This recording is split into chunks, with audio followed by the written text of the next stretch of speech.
Right.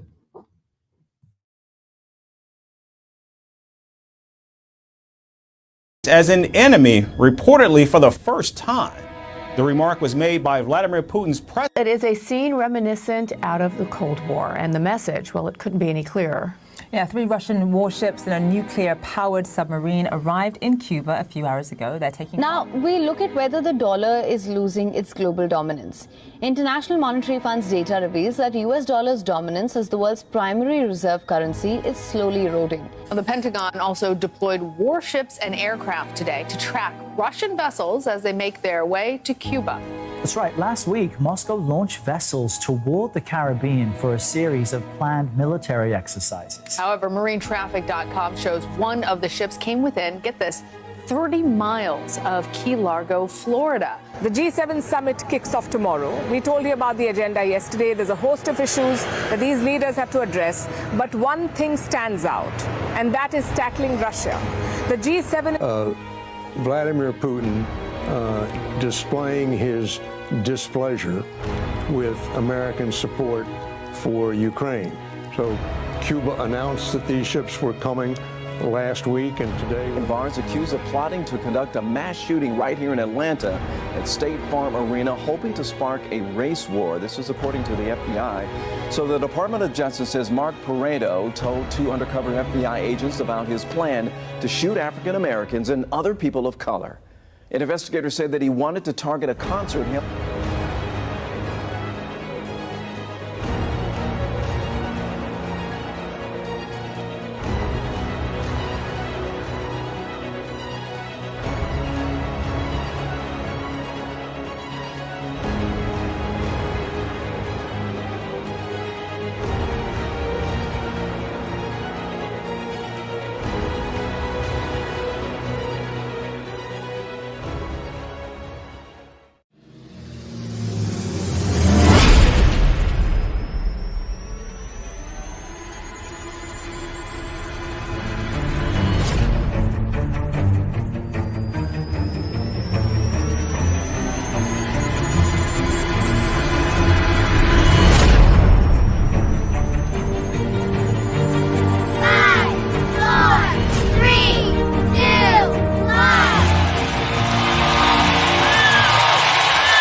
Yes,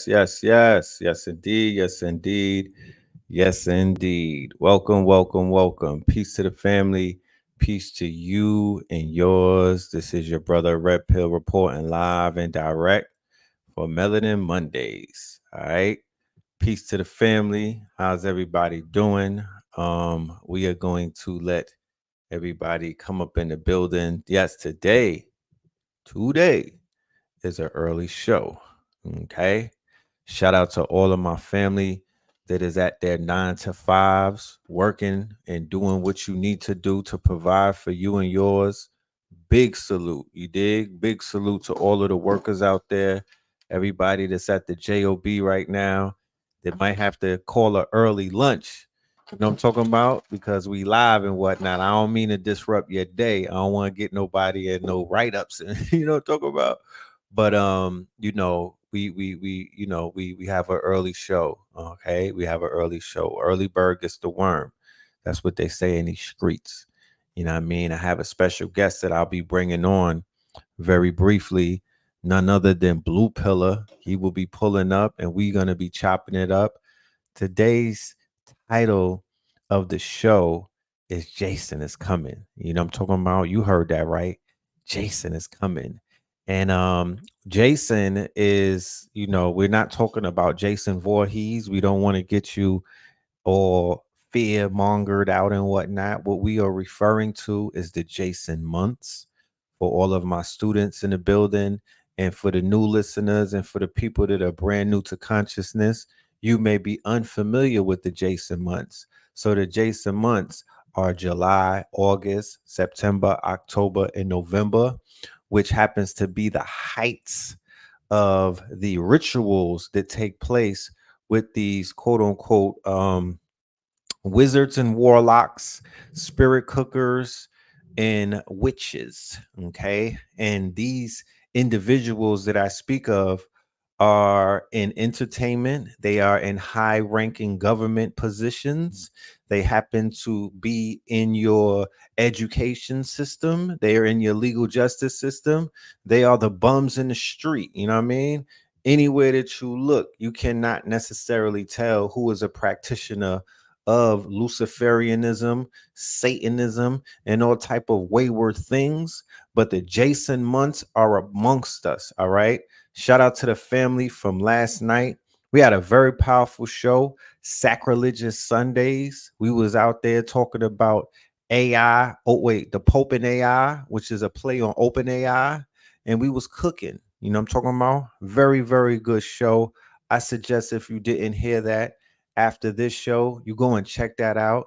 It's given about 3 hours, so you might have to eat it in portions. You might break it down and ingest it in portions. Nonetheless, it is chock full of information. Very proud of myself and very proud of the audience. We had a very heartfelt, heartwarming dedication to all of the fathers out there. And I say it again because every day is Father's Day. Being a father of three myself, I always have to reiterate the importance of the father as the provider, as the father, as the quote unquote backbone of the family, and as the father figure. These children need us. Okay. Speaking to myself and I'm speaking to my fathers at the same time. These children, not only do they need us, they deserve us. So we deserve to be at our better, highest, most proficient self because somebody is always depending on us. And I know sometimes the weight could be very heavy on your shoulders and whatnot, but you can maintain the pressure because pressure busts pipes. But the KTLians and for the audience that I speak to, from what I get, the feedback that I get, we are not weak in the knees and we are the ones who turn into diamonds. Pressure creates diamonds that don't bust our pipes. Okay, shout out to the single mothers, shout out to the married mothers, shout out to the mamas out there. I'm not trying to exclude your importance and what it is that you bring to the table. All right, I'm just bigging up my brethren out there because sometimes they need that because you never know. You never know where a person is at. You know what I mean? So we spread the love evenly. Okay. Shout out to my fathers out there. Happy Father's Day. So with that being said, let us do the roll call. Okay. Let us do the roll call and let's see where the family is tapping in from so we could salute you in whatever state you are in, right? State of is different from the state. Like the state of Georgia is different from Georgia State. You get it? Okay. So Nashville, Tennessee in the building. Salute to y'all. You dig? Shout out to Nashville, aka Cashville. Am I correct? T Dot. How does it feel without Aubrey being around? They got him up in Texas now. How's the city? Hey there, Delia. How's the city when Aubrey is gone? Massachusetts, Worcester. I got stories about Worcester, and we'll talk about it one day. But I'm familiar. Shout out to Worcester, Massachusetts. Yeah, I got a mall out there that we tore down. But we'll talk about it one day. New Bedford, Massachusetts. We having a Massachusetts rush going. What's up? Indianapolis. Yes, Jason Miller. Okay, the fatherhood program. What's goody, Jason? That's right. Let's talk about it. You know what I mean? I got to bring you on one day. We need to have a whole panel of fathers one day. I'm going to put that together. Let me write that down. That's something that is needed. You know what I mean? That is something that is needed. We're going to have a fatherhood panel so we could put the fathers, on game. For real, for real. You dig? Washington, D.C. Shout out to D.C. Shout out to Spartansburg. You dig? Salute to Spartansburg, man. Spartansburg is always a lick. You know what I'm saying? That's the first stop on the bus when you're going home to New York on the China bus from Atlanta. Y'all legends. Shout out to Los Angeles, City of Angels. Y'all about to be lit. They not like us. Kendrick is coming with the Kendrick and Friends. What is that, on Thursday or Wednesday? What day is that? That's on the 19th. That's on Wednesday. That's about to be turned up. Y'all stay dangerous. All right. Santa Rosa. All right. Stone Mountain in the building. You already know what it is. Stone Mountain. Salute to y'all. Little Rock. Big ups to Little Rock. You dig? And big ups to Big Rock too. You feel me? Salute to everyone. That part. Let's see. Phoenix, Arizona. How is the weather in Phoenix? It gets scary in Phoenix around this time. Woo! I went out there in July. That sun gave me a Tank Davis beatdown, straight uppercuts. Laid me out. You know what I'm talking about? I was melted literally, it melted me back in the days.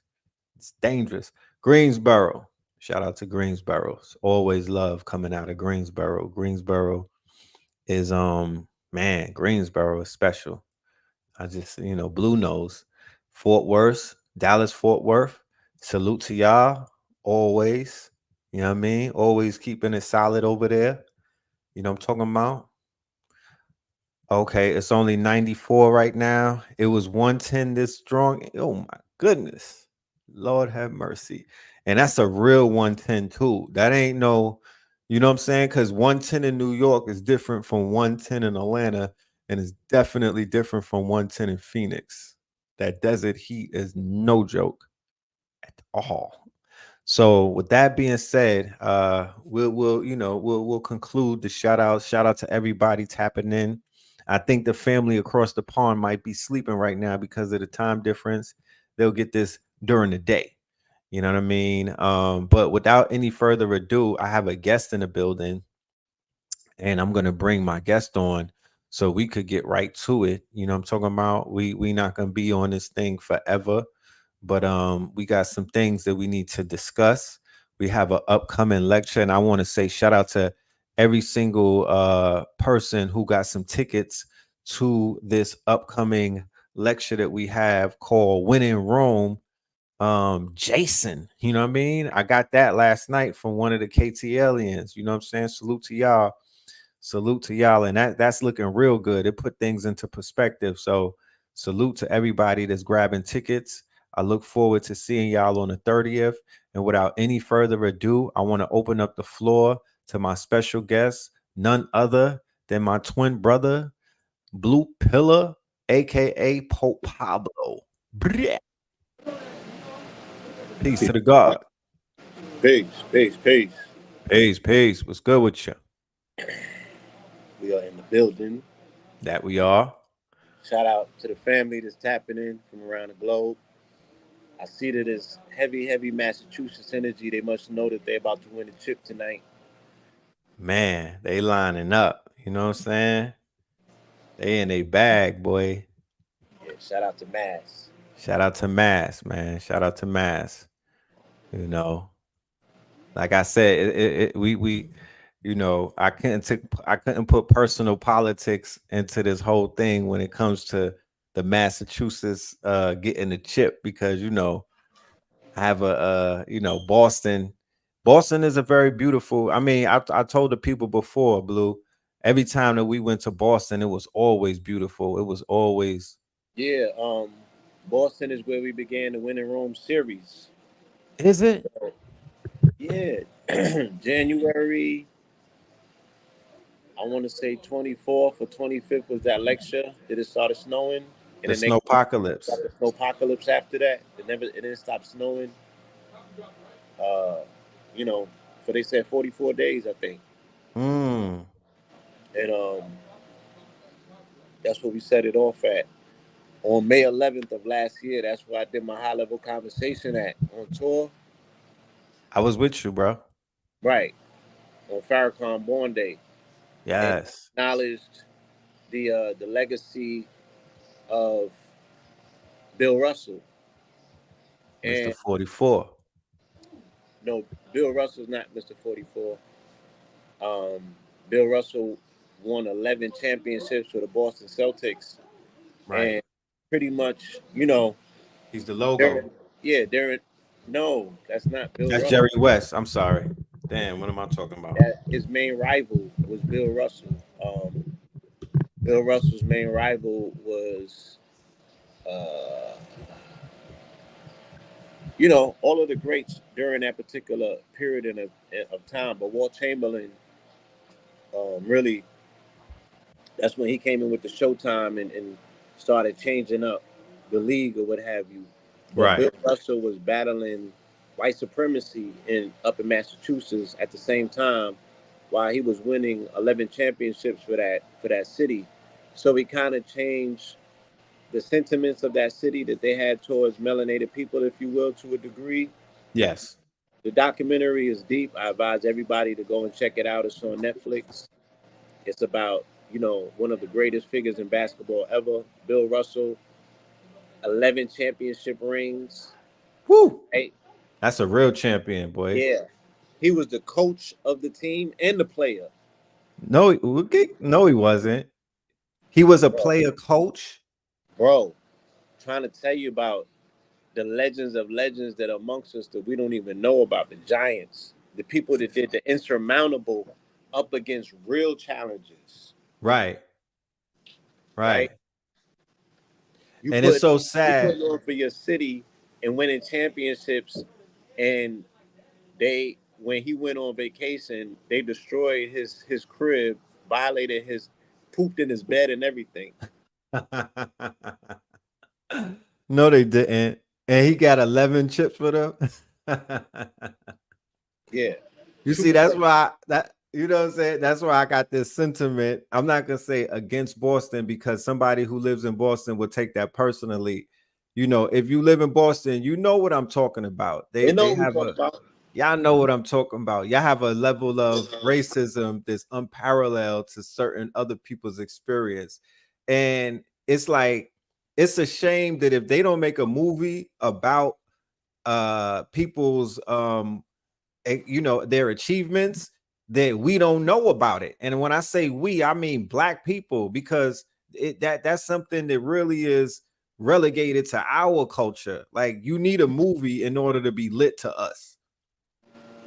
You Or damn near, yeah. documentary, A documentary, yeah. The we, documentary is the stepping stone. we do such a bad job at telling our own story. Um, let alone, we have to, our receivership for our history has to be through the medium of entertainment, Yes.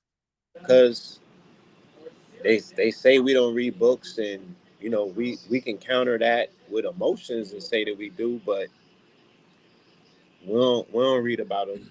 Nah, And we'll be on the books like that. we transitioned, I think last year or the year before that. It ain't like these are people that have been long gone and Right. forgotten. They still with us. It's Right. legends that live amongst us that we don't know the half of them. Right. The majority of Black America didn't even know about Clarence Avant until the documentary. Right. And just to think about feeling unappreciated and, feeling forgotten, you know what I mean? That's a debilitating feeling amongst the people who are necessarily like our natural essence is, is the attention that we get from one another. You feel me? Like, we feed off of that. So, it's kind of crazy. What are your thoughts about Jerry West? I didn't build with you about that. Can you give me some insight on Jerry West? Okay, Jerry West was known as the logo. You know, a lot of people say that he was an average player for the LA Lakers. Yeah. You know what I'm saying? He wasn't magic. He had some pivotal moments, some Do key we moments. have 11 rings? He don't have 11 rings, and he got beat. The reason that Bill Russell got 11 rings is because the Lakers never really formulated a resounding answer to him until they got Kareem Abdul-Jabbar. Um, Mm, yeah. So yeah, Bill Russell, he was the game. That's why he was able to coach the Celtics, Kings, and Supersonics. He was basketball in a nutshell. He just wasn't as fancy, as marketable.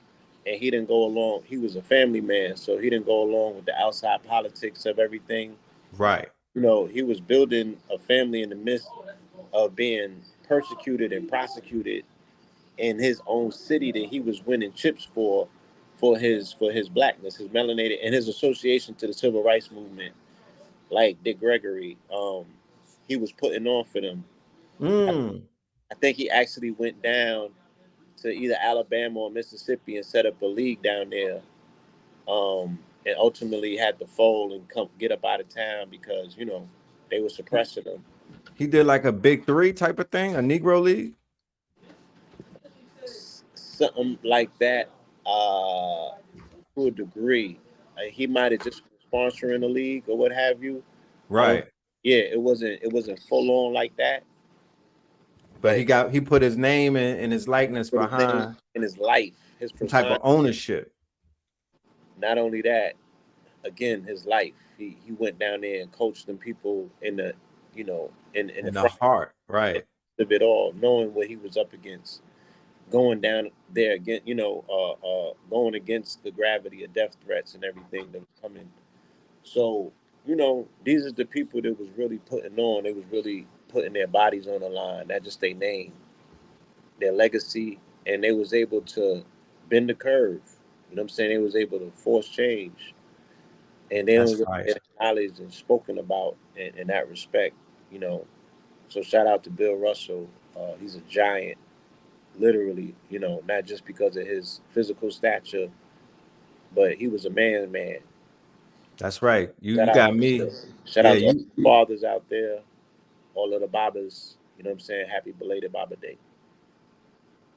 yes, yes. I gave the Babas a nice little warm tribute before you got on and whatnot, speaking about, their importance and just reiterating that every day is, a day to be recognized and appreciated. And the mothers as well, the Umis and the Babas. I shared with I had a show last night and I shared with the audience that I saw a quick stream with the young brother Kai Sinet. He linked up with his father for the very first time. And for like maybe, I think Casanet is 22. He linked up with his father for the first time in about maybe 20 years. And the father's 50. They actually had like 4 or 5 streamers, and all of their fathers are our age. And it reminded me that we are sharing space with a new generation of youngsters who actually they don't come out of anywhere. They come from us. These are our children. They're part of the village and whatnot. And it was a heartfelt moment to see the brother that has a lot going on for himself. And he was able to tell his father, who drives buses and whatnot, Dad, we good. I'm lit right now. I'm building our last name up, and the love that he had for his father. It just reminded me that a lot of these young men and women out here, they just need their fathers and they need a hug, and they just need to know that they're loved and whatnot. So, shout out to the uncles out there. Shout out to the big brothers out there. Shout out to the people who picked up when the fathers were not there. And yeah, it's a beautiful thing to see. It's pivotal. It's mad pivotal. It's pivotal. It's the key to so much. This right and this wrong. You know what I'm saying? Mm-hmm. Uh, when we seeing some of these actors, athletes, just people with amazing life stories making breakthroughs.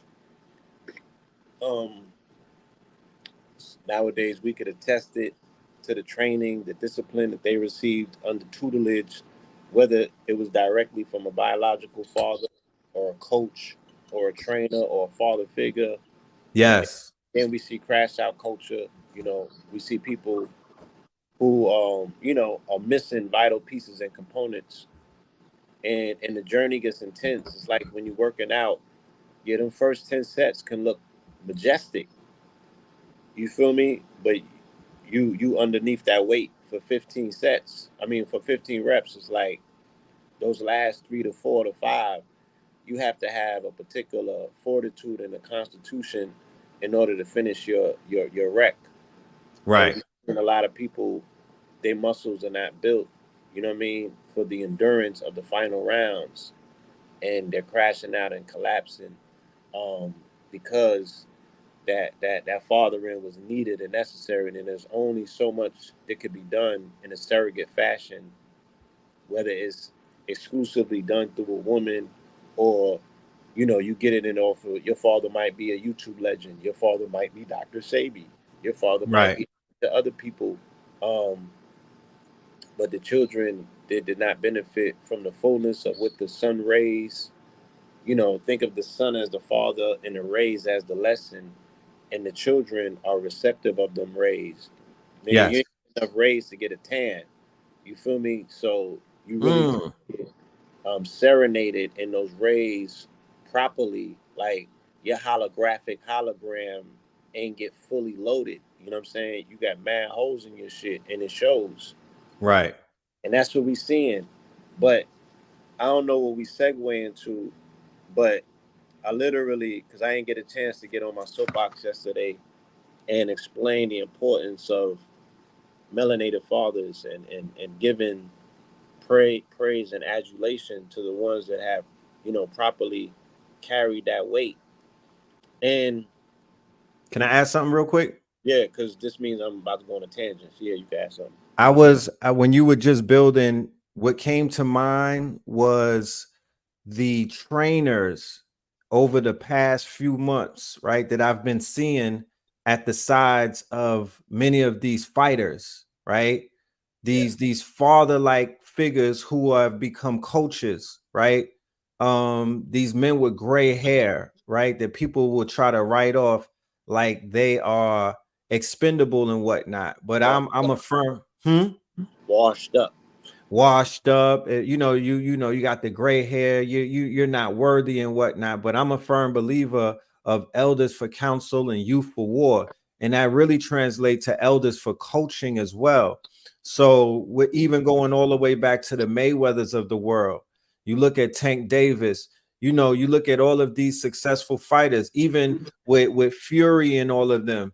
The dude that put the beats on Deontay Wilder and whatnot. It's they have fathers right next to them. They have coaches who are either their biological father or they are their quote unquote papa, in a sense where they are not just a coach, they're like a father figure to them. When you think about Mike Tyson and what Customato meant to them, these Yeah. fathers. Yeah, so we could And yeah, we can show through proof, by way of example, right? At least the things that we visually get to see, the people that we're seeing, accomplish these great feats. Yes. And then you make a comparison to when their father figures were not around them. What happened? They crashed out, they collapsed, they fall. You Adrian Broder. know what I'm saying? Yes. And you see the difference, and then you see some people in the world today that are accomplished but doing sucker shit.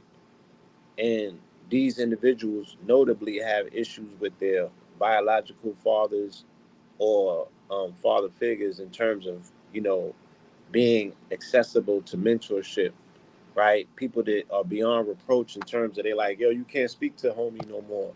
Like, but you like, damn, but homie never really got a good enough of a teaching from a man to be shut off from the rest of the world. You know what I mean? So, um, yes, that's a good observation, and it ties into where I wanted to go to next. Let's go. So I did my sermon in the morning, and on Sunday mornings, believe it or not, I wish one day we could do a have a camera there when I wake up, because that's when the whole process starts. Like, Right. I start getting floods of downloads from none other than I can think, this my higher mind, because the stuff that the higher mind tells me, I end up finding out later on when I do the research and I go through the text, and it be exactly how my mind was being primed to prepare myself for my sermon. and it tells me what the topic is, and it starts giving me insight as to where the conversation may potentially go. So then I get context points. You Right. know, with those context points, I'm able to create mental segues. But sometimes I don't know fully what the text is because I'm just going through the text as I'm speaking to the people. So Right. It's yesterday in when I real got time. up, right, it's in real time. So the message and the download that I got first when I rose yesterday is that it said it told me it said maybe the trend of absentee fathers started first with God. Mm. And I said, "What you mean by that?" And then it showed me the garden, and it showed me this willingness of God that continuously dumped his children off places. You know, like you got that ratchet ass child, and you think just bringing him around his cousins is gonna cut it, and then you Right. dump them, and then you go to the club or you go do whatever you got to do, and in your mind you swear that they're gonna be all right because y'all had the conversation on the way there, but you ain't factor in that they had a whole bag of lemon heads at the crib. So when they started giving him some of that candy and shit, you know what I mean? Right. Yeah, and the sugar takes the oxygen from the brain. He forget all that shit. Now it's just wilding, right? So God had this tendency to always leave his children places. They wild out. Then he come and want to be fatherly. Right. It's kind of like after the fact. And it's like how you begin something is how you end it. So I'm like, did God sufficiently instill fear in his children from the onset? Because when you attempt to put fear into the children after the fact, it's a lot more detrimental. So then spirits say, use yourself as the example. And then I started thinking about dad. And I started thinking about dad as a deterrent in terms of his ability to instill fear. So his Right. fear was prominent and it spoke for him in his absence. So y'all, he was a professor and he worked late hours. So whatever consequence I would expect from my daily activity, I knew that it wouldn't come until nighttime. And this nigga was not gonna be as energetic. He's gonna eat before I get my beating. And then he might have a good night and then he'll never forget the beating. It just won't be as bad, right? But the fear factor that was instilled initially that garnered respect, there was a lot of shit that I just didn't do. And I can only speak for myself. So you could chime in if you want to, but I'm speaking for myself. No, I concur. Shoot. Yeah. I know we got a different history when it comes to this, but I ain't gonna tell your business. So What like I you said, mean? I chill. I'm gonna speak for myself. All right, do that. So the instilling of the fear might have started y'all initially with a conversation or a look, but it registered to me enough. And because you talking about the boxing and the training, the nigga told us that he had hands, Right. and he used to demonstrate not on us, but like yeah, like my shit was sharp. He'll light something up, and you be like, damn, all right. And as a little nigga, you like either you want to try that out or you don't. And I don't think I was ever the little child type to be like, I want to get in front of them joints and try them out. I would do it in my mind on my own and develop Right. my speed, but I didn't want to get in front of it because I wasn't ready to get in front of it yet, and I knew that. So out of respect, um, I was like, yo, I don't ever want to put him in that situation, and I don't want to put myself in that situation. So out of respect, more so than I guess it was fear, out of respect, there's just certain things that I didn't do. You feel me? That I was willing to be like, I'm gonna just let this one go. You know what I'm saying?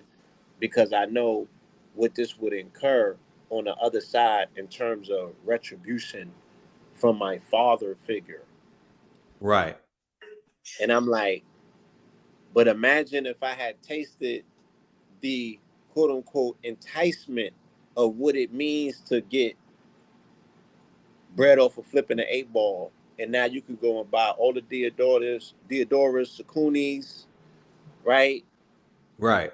Asics, because y'all, You could go downtown Brooklyn with $300 and come back with New Balance, Diodoras, Otto, Saucony's, and Asics. And niggas wasn't even studying. I'm not saying it wasn't like, yeah, Nike and Reeboks was the shit back then, but you could still stunt in front with some New Balance, some Saucony's, some Lottos, and some Asics. Right. Is this Saucony's or Saucony's? You coming with some new? Right. Okay. And all of this previously from your folks telling you no, you can't get it. That was enough for some niggas to rebel, right? And hop off the porch and jump in the trade and participate. And we didn't. Or at least I didn't. I don't think we didn't. Fuck? Come on, bro. What you want me to cut the live early or something? Like talking about I don't know if you did. I ain't sell no drugs. What's wrong with you? I be listening to your raps and shit. I'm like, maybe the nigga did at some point. Well, I don't know. I'm not selling no drugs in my the rap. braids. I don't know. What is it? The braids? Like I ain't pushing no work and no raps, bro. I don't know what you talking about. Long story short, like I said, I was going over the functionality of fear and how it works in favor to an aspect of child development. And I also looked at how it could cripple it. Yes. Right? Because then you could be frozen by fear and miss out on life, right? And then you can become a functional zealot by becoming a defender of the fear, even though it's a false evidence appearing real that you never found out whether that was the real deal or not. You just become an advocate of your fear. Can I also share something too? Yeah. What if the that fear that our father instilled in both of us, right?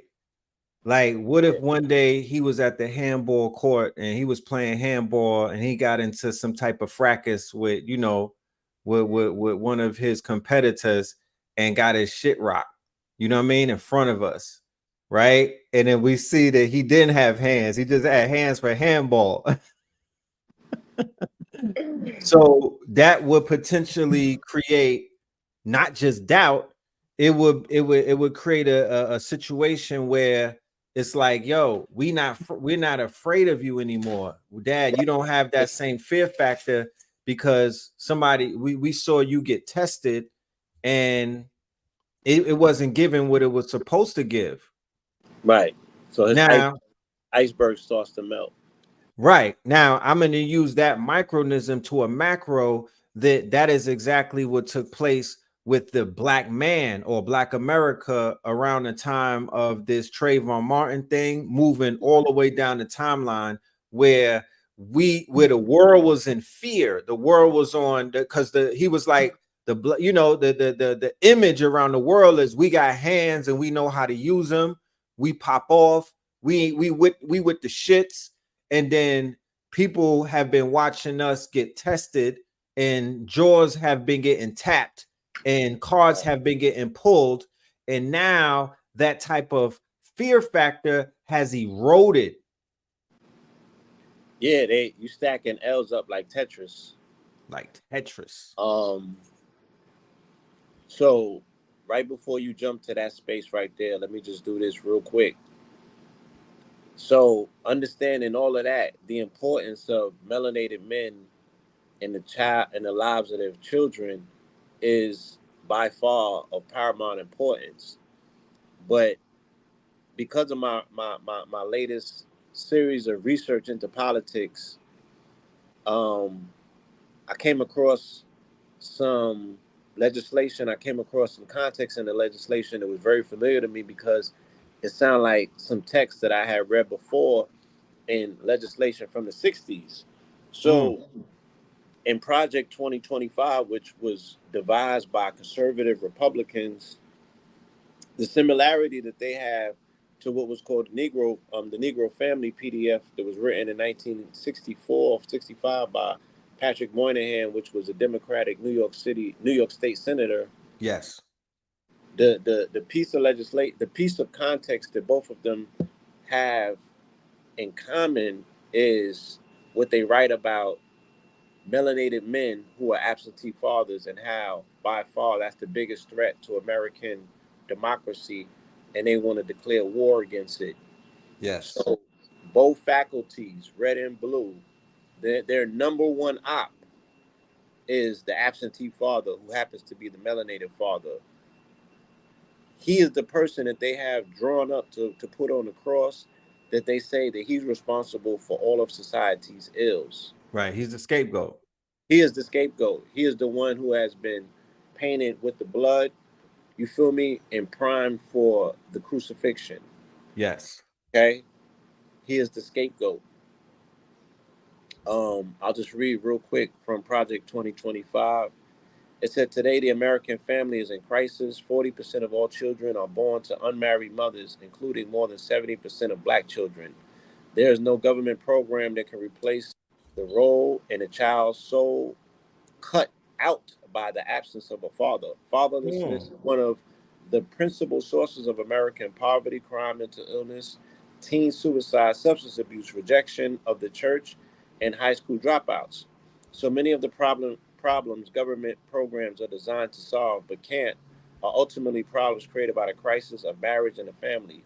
The world has never seen a thriving, healthy, free, and prosperous society where most children grow up without their married parents.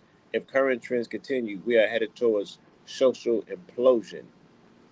Damn. Right? So that is what the Republicans think about you. Okay. Um, Let me share with you Democrats think about you. All right. And they utilized this in the 60s to justify the war against our people. So imagine what case they're attempting to make now in the war that will be justified against our people, a war that they're going to utilize your children to fight for them against you. Right? In exchange for provisions. Like, nigga, you want to eat? Right. Right? All in the name of Zion, by the way, but that's a whole nother story. Give me 1 second. The Negro problem. All right, so here we go. So now this is called the Negro Family, the case for national action. Office of Policy Planning and Research, United States Department of Labor. This is in the 60s, right? This is from Patrick Moynihan. It's from Patrick Moynihan in the 60s. This is when they were approaching the conversation and observation of the Negro family as friend or foe. Right. Because of revolution, because of the spark of revolution. All right, I'll explain it. Right. The Negro American Revolution is rightly regarded as the most important domestic event of the post-war period in the United States. Nothing like it has occurred since the upheavals of the 1930s, which led to the organization of the great industrial trade unions, and which in turn profoundly altered both the economy and the political scene. There have been few other events in our history: the American Revolution itself, the surge of Jacksonian democracy in the 1830s, the abolitionist movement, and the populist movement of the late 19th century, comparable to the current Negro movement. There has been none more important. The Negro American Revolution holds forth the prospect that the American Republic, which at birth was flawed by the institution of Negro slavery, in which throughout its history has been marred by the unequal treatment of Negro citizens, will at last redeem the full promise of the Declaration of Independence. Although the Negro leadership has conducted itself with the strictest proprietary, acting always and only as American citizens, asserting their rights within the framework of the American political system, it is no less clear that the movement has profound international implications. So I'm gonna dress this up for you real quick. All right. This chapter that I'm reading from is the 4th chapter. It's called The Tangle of Pathology. You could just Google that document alone on the internet, and it will give you all kind of college theses and dissertations on the importance of this chapter of this PDF. the tangle of pathology, right? And the tangle of pathology is single family homes, right? The black woman raising black male children. Right. That's the tangle of pathology, right? And they're writing a document so they can save melanated children that have been born in two-parent homes from being entangled in what they consider to be the weeds and the thorns of the ghettos of America, populated by children born from single family homes who the Democrats said we're turning the lights out on them, we're cutting the faucet off, and they are what, you know, they're dealing with manumission. They're acting like they don't even exist. They're turning their backs on them because they cannot pour resources into this populace because they're considered to be a throwaway population. Look. Mm.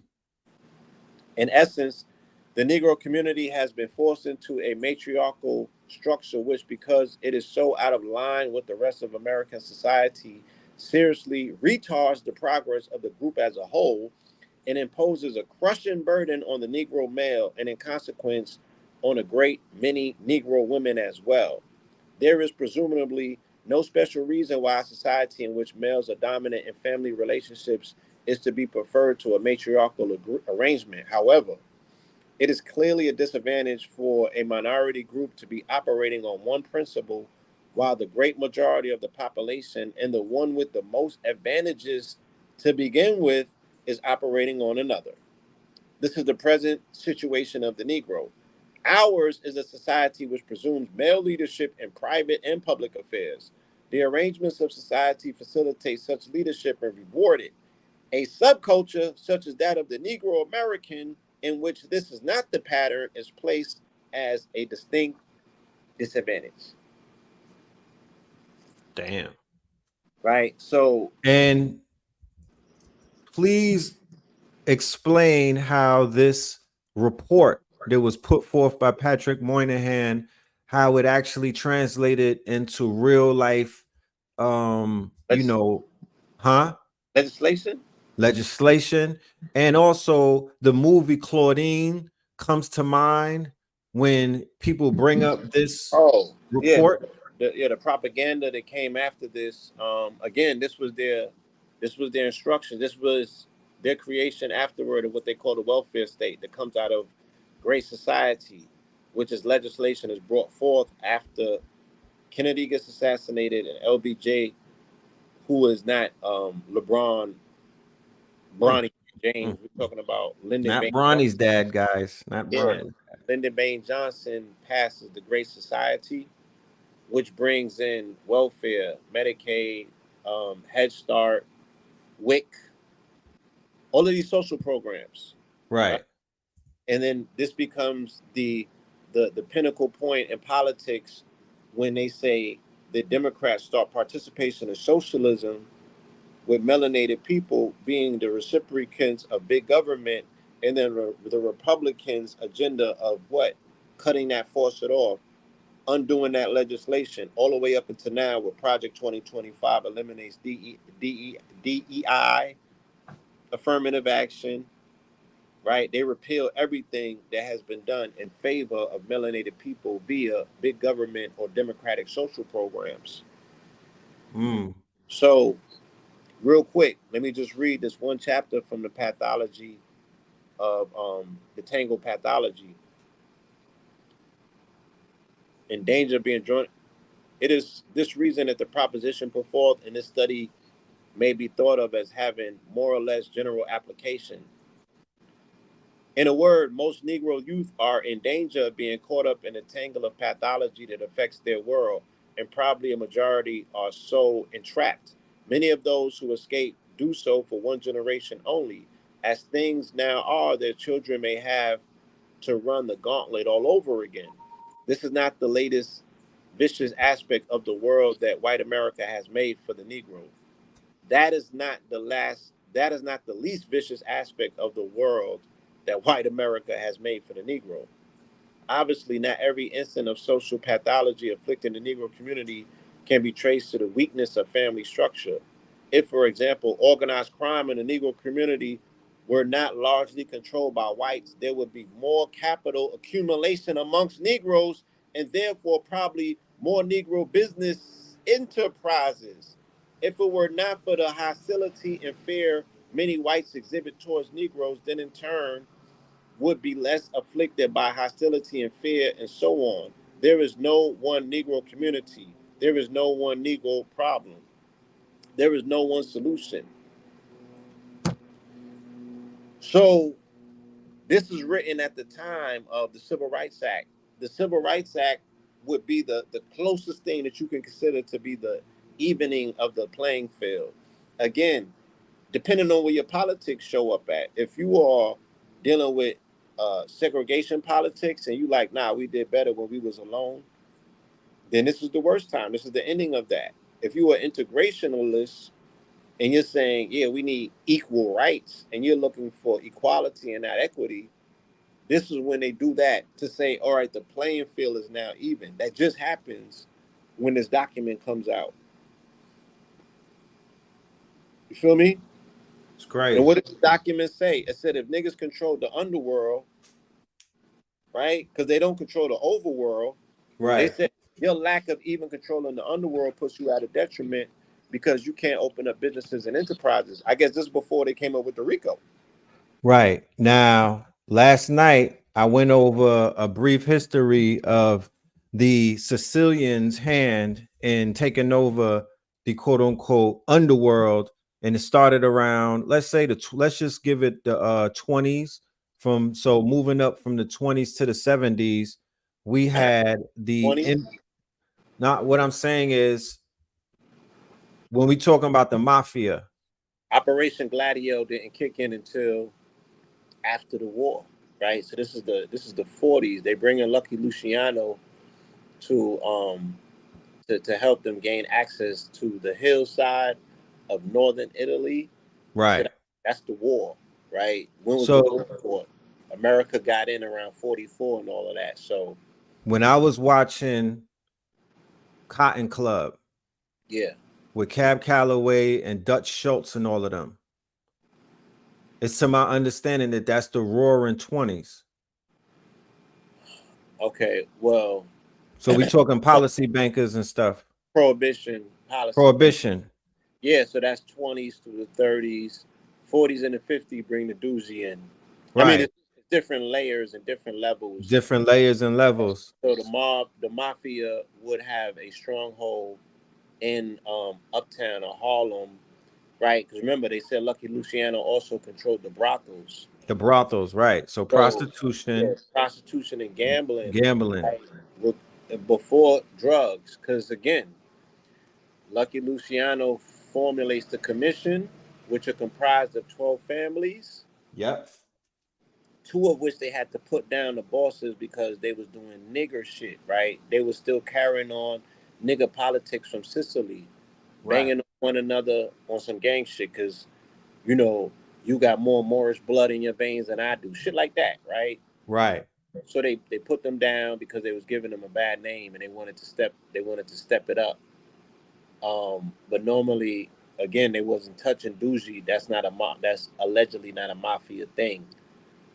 But as they showed in The Godfather, right? Because Lucky Luciano had the plug with the Corsicans. All of this ancient Moorish connections. The Sicilians tie in with the Corsicans to bring Doogie in to decimate the descendants of the Moors trapped in inner city slums. Right. So to give some context to what you're saying, the French connection.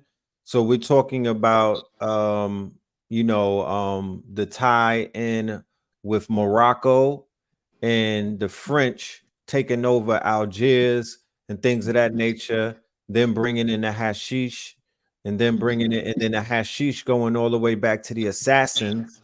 Yes. And the whole aspect of the Moors and hashish and things of that nature. So this is historical. This is not just regular heroin and things of that. No, this goes way back into the quote unquote history and the clashings. This is crusade talk. This is Inquisition. This is Reconquista. But let's continue. Yes. And again, it speaks to presidential politics, because presidential politics are always affecting and accentuating what phase of the crusades that we in, right? So the way that the doozy trade begins is a OSS operative is in Britain. No, he's in China, observing how they are. Okay, I'm trying to think of the exact country that they were operating in. They were observing a regime that was, gonna be hostile to Ho Chi Minh and them, and they were paying, right, just like on some Battle of Algiers shit. You pay the pimps, the prostitutes, and the people that are junkies. Those become your informants. Those become your turncoats. Right. You know what I'm saying, so he was observing how they was using the doozy in China to break down society and make people do weird things. He sends a cable to the U.S. and he's like, "Yo, we need to do that because they wanted to. They was funding a black ops, right?" And that's where I think Truman comes in and he co-signs it. You feel me? And then they start that campaign where they start running the doozy from Asia, right, to the Americas, and then they formulate what becomes later on Con Air, not Con Air, Air America with Vietnam. But the 40s and the 50s comprised of them initially, running the doozy and introducing the doozy over here. And then later on, what I mean, with Vietnam, that presidency is responsible for opening up, right, the coke in mass production.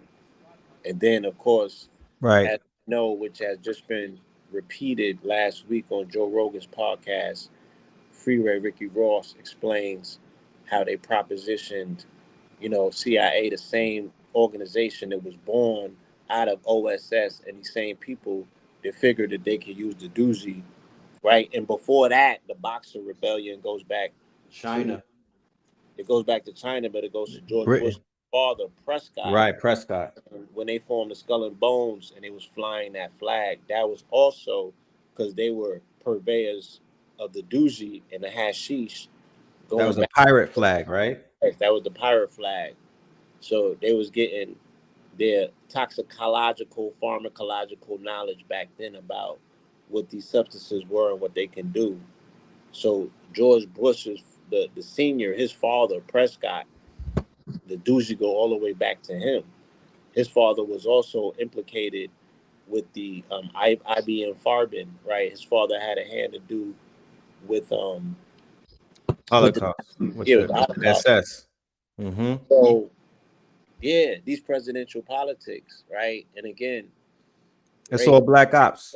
Reagan and Bush have their hand in Nicaragua, and they designated the melanated community as the dumping ground for the doozy. I mean, for the crack, right? In exchange for the arms being sent to the Contras, Right. and so on and so forth. And then before that, Bill Clinton with the airport in Arkansas where they was flying and doping, and they Mensa. documented that, and yeah, they Right. documented that in the movie Made in America, where he was played by Tom Cruise, played the Yes. pilot. So, and then Obama sending them, you know what I mean, and Bush sending them into Afghanistan, Right. and opium and the Sacklers, and all of that, all the way up until now. We The right back to Oxycontin. Right. right back to it. So now it's the pills and the oil and the petrol and this and the that, and you know what I mean. We all caught up. That petrodollar. Yeah, we all caught up till the petrodollar runs out. Right? It was gold, oil, and dope. It's gold, oil, and diamond, and some other people's acronym, but God and the God that they trust, Right. that gold, oil, and them diamonds, that carbon matter, that cube, Right. them carbon credits. Yeah, Carbon credits. you feel me? So that's where we at, and fast forward to this particular juncture of time that we're in, and we look at the downfall of the iconic people in the music industry that have profiteered off of this destruction and profiteered off of them being cohorts of complicit governments and operatives of these said governments that have made audio soundtracks to support, you know, it's like a oh man, it's like a self-destruction rave, right? But now you seeing them. Now you seeing them, you know, succumb to the same drugs. You're seeing them become victims of the very same thing that they were peddling. Right. If it's not pills, it's alcohol. If it's not the doozy, it's the tushy. It's the tushy. That's crazy. Real quick, Blue, we're going to take a quick commercial break. And we'll be right back, family. Keep in mind, we have a lecture coming up at the end of the month. Me and this man right here, we're going to go deep diving and break this down to the very last compound, y'all. When in Rome, J.A.S.O.N. All right? Check it out, y'all. It was very deep. You know, this thing goes very deep.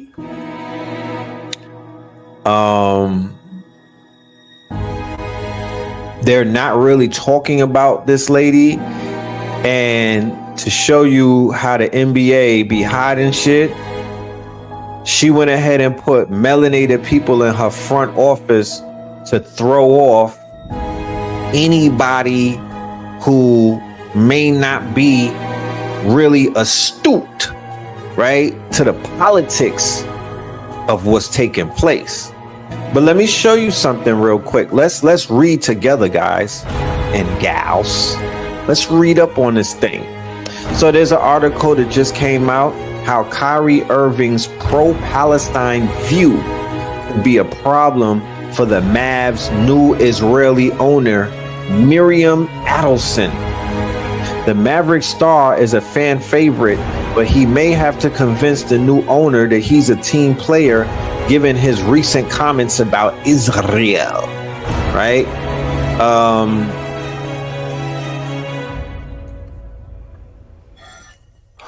If you didn't know, last December, the NBA owners unanimously approved the sale of the Dallas Mavericks to Miriam Adelson, the billionaire widow of the late GOP mega donor and casino mogul Sheldon Adelson. With the reported price of $3.5 billion, Adelson was joined in the venture by her daughter, Sivan Dumont, and her son-in-law, Patrick Dumont. I'm guessing of the Dumont family. It is understood that the Adelson family acquired 73% of the organization, leaving now former majority owner Mark Cuban with a 27% stake. Okay? To be clear, this lady is estimated at $29 billion, right? She's worth $29 billion. Let's listen to this video right here. And, you know, this is on X. So Miriam was born in Israel in 1945, or wasn't even Israel yet. She was born in Palestine in 1945. The state of Israel is formed in 48. And pretty much her entire extended family was murdered by the Nazis in Poland. And this is a very common story for Israelis of her generation. She wants what she wants, and what she wants is the safety and security of the state of Israel. Okay, so just jumping in here to point out that this ideology is not unlike the political platform of Israel's current prime minister, a man named Benjamin Netanyahu. And Bibi Netanyahu, for those unfamiliar, is the same guy whose official Facebook page in 2019 had warned visitors about, quote, Arabs who want to destroy us all, end quote. He's also the same guy who has drawn comparisons to Trump and whose re-election in 2022 marked the rise of the most right-wing and religiously conservative government in the country's history. 3-month stretch of 2020, they gave more to federal GOP causes in 2019 and 2020 than the next three donors combined. Between 2016 and 2022, they gave $300 million to the Republican-focused Senate and congressional leadership funds. And all of it culminated, by the way, in November 2018, when Donald Trump invites Miriam to receive what? He gives her the Presidential Medal of Freedom. And this image, too, I don't know if you guys have it, is amazing. As a committed member of the American Jewish community, she has supported Jewish schools, Holocaust memorial organizations, Friends of the Israel Defense Forces, and Birthright Israel, among other causes. The United States is proud to recognize Dr. Adelson for an incredible career and record of service to her community and the country.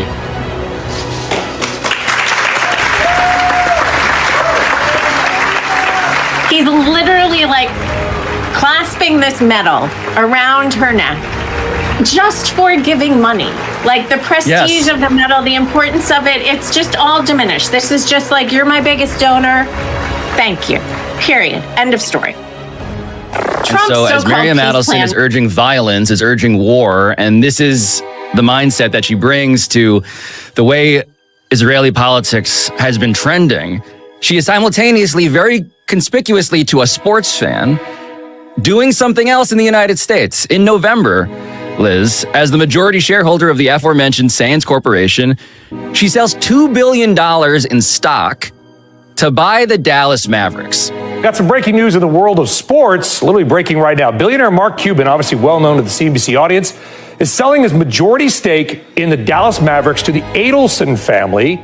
I can confirm that. And so now we are back at the Venn diagram between sports and geopolitics.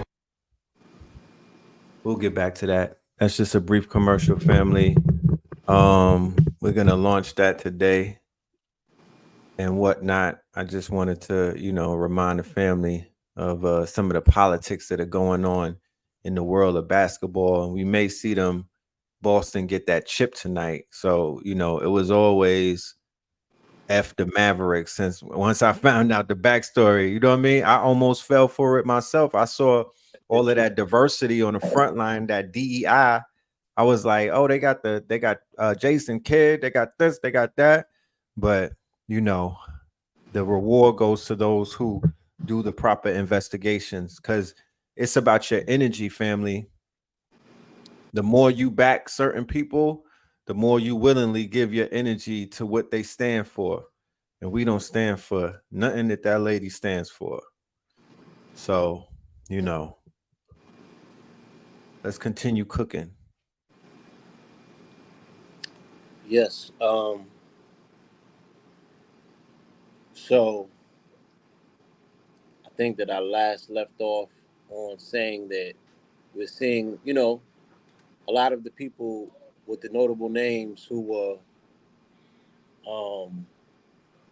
gatekeepers of the last generation. Yes. As well as the people, who we've spent the better part of 30 years speaking about, some of them in terms of praise, if you will. Mm-hmm. And herein lies the problem, right? I was reading an article earlier from about Dreamhampton, and then I read some material from Dreamhampton. Yes. And if you guys are not familiar with who Dreamhampton is, she is an award-winning, legendary author and reporter. A journalist, I will call her. A journalist, yeah, but she's more than that because she also produces documentaries. She produced The Surviving R. Kelly, and she was behind that entire run, right? She's produced other documentaries. She's a producer / director as well, and a journalist, and a published author. And they just came out with a documentary called "It Was All a Dream," and this was about her BTS from some of her most famous interviews working with The Source. So she has some intimate moments with Method Man, I think Nas, more than likely, but the majority, Q-Tip, but the majority of her footage was based on the time that she spent with B.I.G. in the studio. Biggie back. Yeah, and you know, he was also a friend of hers. You know, they was in the back of his whip once, and he was rolling up, and she just had the camera on.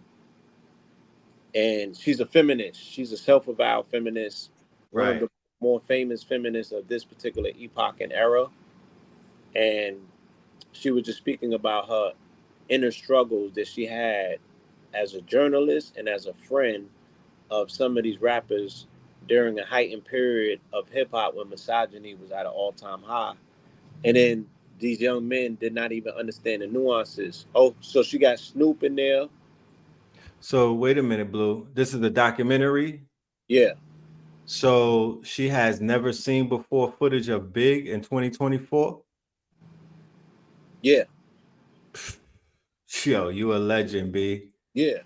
You a legend, The B. majority of this documentary is never before seen footage of Big in its most Wow. moments behind the scene. And she unfortunately captured a studio scene when he was picking up a chair to hit Lil Kim.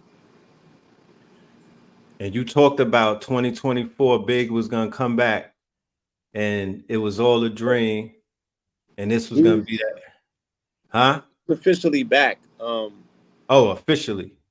We seen footage the other day. Baby, what was that? With Biggie that we seen, what footage was that? It was footage dealing with, okay, well, the Harding, the detective, Keith Harding, he Yeah. officially came out and co-signed the version of the narrative of the story that the detectives, um, Greg Hayden, my bad, not Keith, yeah, Greg Hayden, I think his name, yeah, Greg Hayden, the detective that was implicated by Keefy D, or that was doing, you know, that level of research at that time when they were implicating the possibility that the pistol was provided by Zip and the bread was put up by Puff, Right. right? The name of the documentary is "It Was All It a was Dream," all a dream. but this just debuted at the Tribeca Film Festival over the weekend, so I don't know where else you're gonna be able to see it just yet. I'm trying to find that out myself. Um, it'll probably come out on an independent film channel or something. Nah, Netflix and them is gonna. Somebody's picking that up, brother. Yeah, but It's the streaming. documentary consists of her encounters with Method Man, Mobb Deep, Snoop Dogg, and B.I.G. All key pivotal players during this time period of what we call, you know, the cultural shift that took place. Right. Then somebody like Method Man, she said, being so engulfed already in the shift, in the switch, that even he wasn't able to pick up when he was being misogynistic, the God body, right? Right. Sorry. Gotta apologize to my baby in advance. Uh,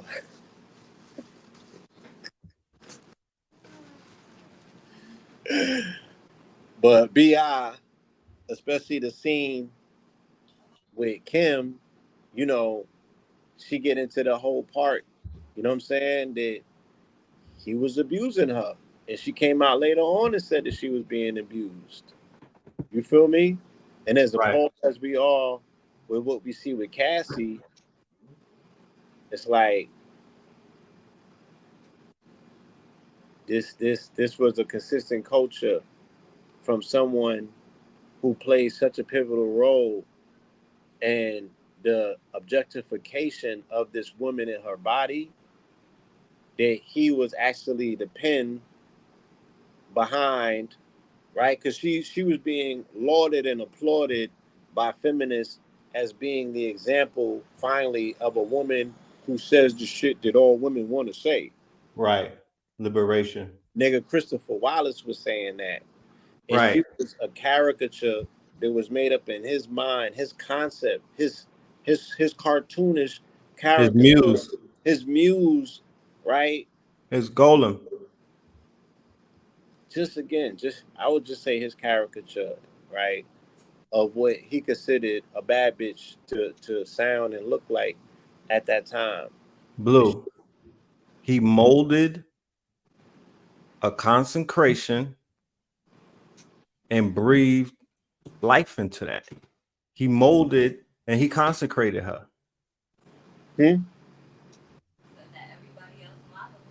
Right, that everybody else after models themselves after. Right. Right. So yeah, he casts her out of plastic, right, as a plastic persona, casts and molds her as a golem, breathes life into her because he gives her the logos, Right. the word. The word. And you're right, correctly. My apologies. That's how a golem is made. And then that golem, which is a carbon copy and personage of a caricature in his mind, becomes the template of which other characters get casted from. Copies of copies. Right. And now we're dealing with a situation where they like, somebody DM me, like, what do you think about the fact that they said that there's plastic and melanated men and men's, not just melanated men's, and men's testicles? I said, niggas been giving birth to plastic bitches. So who we talking about? Right. I was the first one to tell y'all that. I got on the cross in like 2013 and 2015 with that conversation about plastic. And, yes, you did. Yes, I did. And I broke it down. I was descriptive, and I felt that I was being as collegiate and strategic as possible. By speaking of my observations, the fact that we witnessed that women were exhibiting the two signs of GMO, right? Which was they were acting like they was weather resistance, and they was terminator seeds. So they would have one seed and then go straight to the AG. the AG situation. So let me just read a piece on what she said in this article, right? She says she even brings her critical eye to Biggie despite their friendship. In his two interactions with a camera shy Little Kim, Big goes from affable to domineering, lecturing her, even threatening her with a chair at one point. From these short clips, it's clear that Biggie felt some sort of ownership over not just Kim's career, but also her whole personhood, that she was his project. These uncomfortable moments are allowed to breathe, allowing the audience to think about all of the women who have passed through the doors of hip hop and faced similar and possibly even worse situation. Still, as heavy as it was all a dream can get, it can be straight up fun too.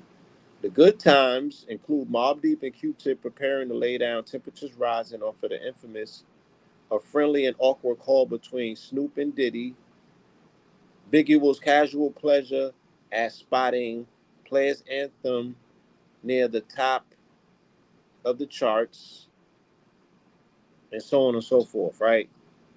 So she got mad BTS, specifically a BI in his rare form, in his true form, and they also get to see that he was funny and affable as well. He has a personage that a lot of people are not familiar with. You know, they say he was a cuddly teddy bear.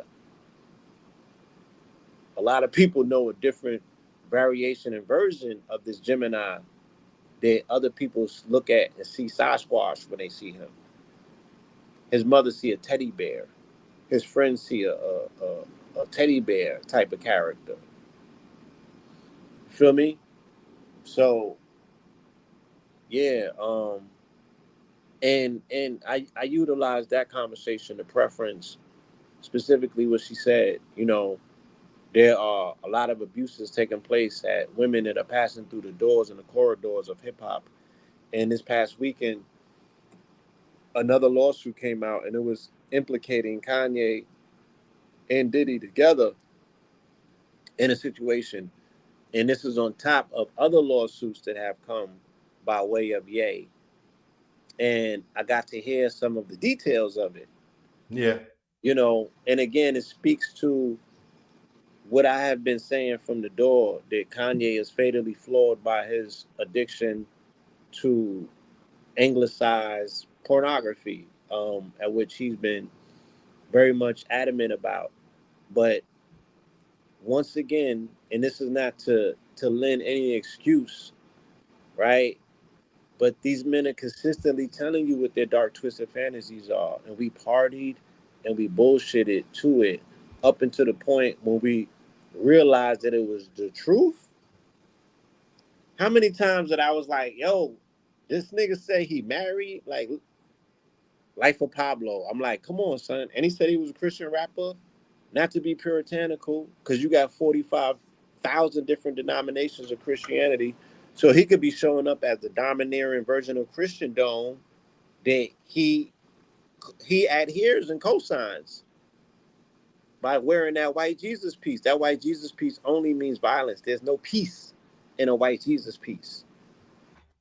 Facts. The white Jesus piece means war. It means Christendom. It means you're going to die at the edge of a sword if you don't acknowledge Caesar Borgia as motherfucking Jesus. No piece ever came out of a white Jesus piece or the concept of a white Jesus. That itself has to be addressed, tackled, and motherfucking hogtied. If you want Christianity if you want Christ to be the Prince of Peace and the variation that Christianity meant for it, it has to be a black Jesus. So that's first and foremost, but that's neither here nor there. His psychosis has been on display for a minute. His schisms have been on display for a minute. We know that we haven't seen the same Kanye since 2016, since he came out of, getting hit with the elephant juice by Right. the Zionist operative that he said was his handler, who threatened him with the same drugs recently, a few years ago, when he was going off the rails in the deep end. You know, this continuous theme that we hear of them drugging and plying young women with alcohol and having intercourse with bodies that are not conscious. Yep. Yeah, that speaks to a different psychosis. And once again, we're right back at where we started at the beginning of the year and starting last year in August, when all of a sudden men's sexual proclivities became headline news. Right. And we have not been not in that space since August of 2023.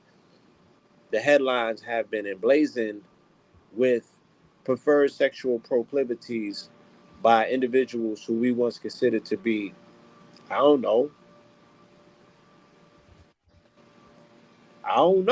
like if a nigga tell you he got a dark twisted fantasy, and every chance he get, he tells you what those fantasies entail. What did we think about him? That he lived his raps.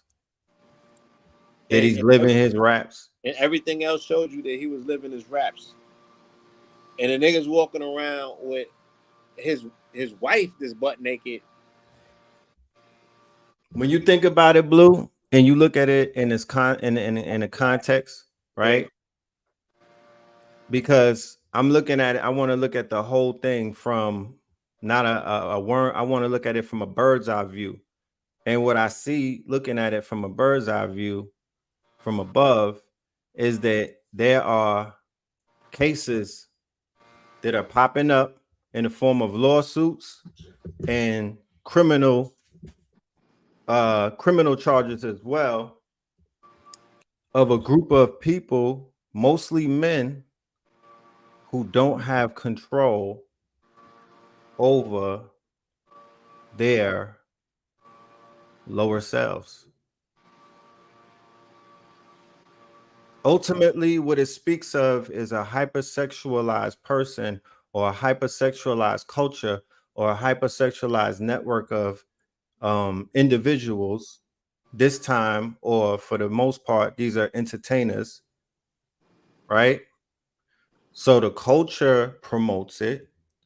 It actually, everything from the videos that they make, to the music that they make, to the liquor and the spirits that they sell, that they're involved with. These are people that are in the spiritual, not the spiritual business, but the spirit business. That's a completely different. Right. Right. Now, if they were in the spiritual business, they would be of way more you know, include, they would help their community in a better way. I mean, I don't know that. I would say, if I were to weigh it out, I would say that if these stars were into the spiritual business the same way that they're in the spirit business, where these are all alcoholic beverages, Ciroc, Douce, Ace of Spades, all of these things lead to people, losing control of their Yeah, yeah, wits. yeah. Again, the spirit and the spiritual business both have the root word of spirit in it, and even in spiritual systems, like let's say that they was exposed to African traditional spirituality, and they knew how to summon, and they knew how to put hits out. I mean, it'd be a lot bloodier. Right. They was in the spiritual system just as opposed to spirits. So now Facts. and they're being inhabited by lower dimensional entities, and yes, they're still doing harm by being hosts.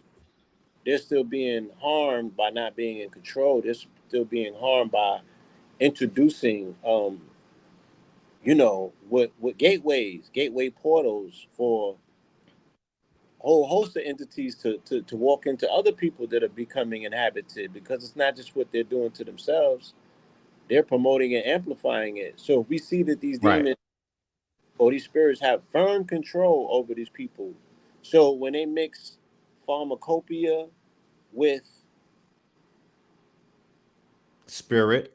Spirits, with ego, with with pain, with trauma that's untreated and undealt with, right, and access. You know what I'm saying? Just a smidget of power. right. Then, So then we're seeing, yes, that makes for weapons of weapons of mass destruction, facts. right? And it's pretty consistent across the board, because the same story, it's like they're talking about the same nigga in all of these lawsuits. Right. Because they Boom definitely shit sound like yay shit. Yay shit sound like yitty shit. Yitty shit sound like Harvey shit. Harvey shit sound like Jeffrey shit. I mean, it's a micro macro situation taking place. And guess who's in control of all of these honeypots? right. So yeah, I keep saying it's a scorpionic world, and I keep saying it for a reason. The shit is not peaches and roses. Hide your children. Fathers, you better be there in the lives of your daughter. You know what I'm saying? This where the goofy shit starts and it ends. Um, Look, like even with the shit like recently with Kim Porter's father, right? Again, realizing at some point that he was an enabler, Right. he doing the same shit that they said.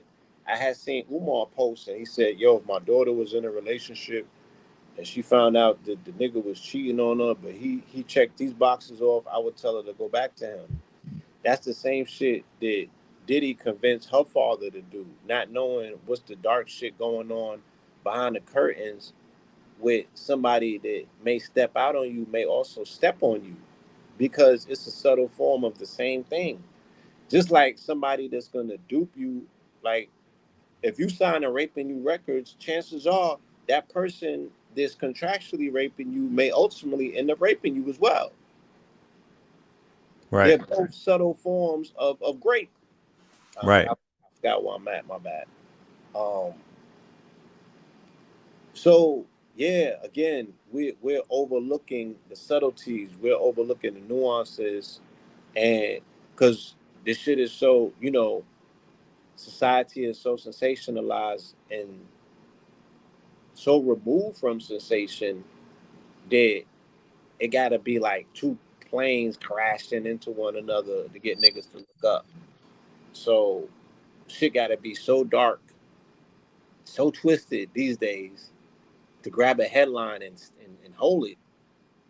Right. That, yeah, people is overlooking the subtle things, the subtle signs that's being shown to you. And all these niggas have told you who they are and what they into. That's why I'm saying, yeah, I do scrutinize lyrics because subconsciously niggas is telling you who was really going on. And it's like, are we listening? We listen to gauge certain things so we could say yay or nay. Yeah, that's a real one. But we don't hear these niggas telling you subtly all of their admonitions rape, about grape and what they, the fact that they hate the female body. And if we honest, Big told us that. Expound on that. Big had a litany of rhymes. There was not just the suspect ones, but ones in which he was raging and ravaging women,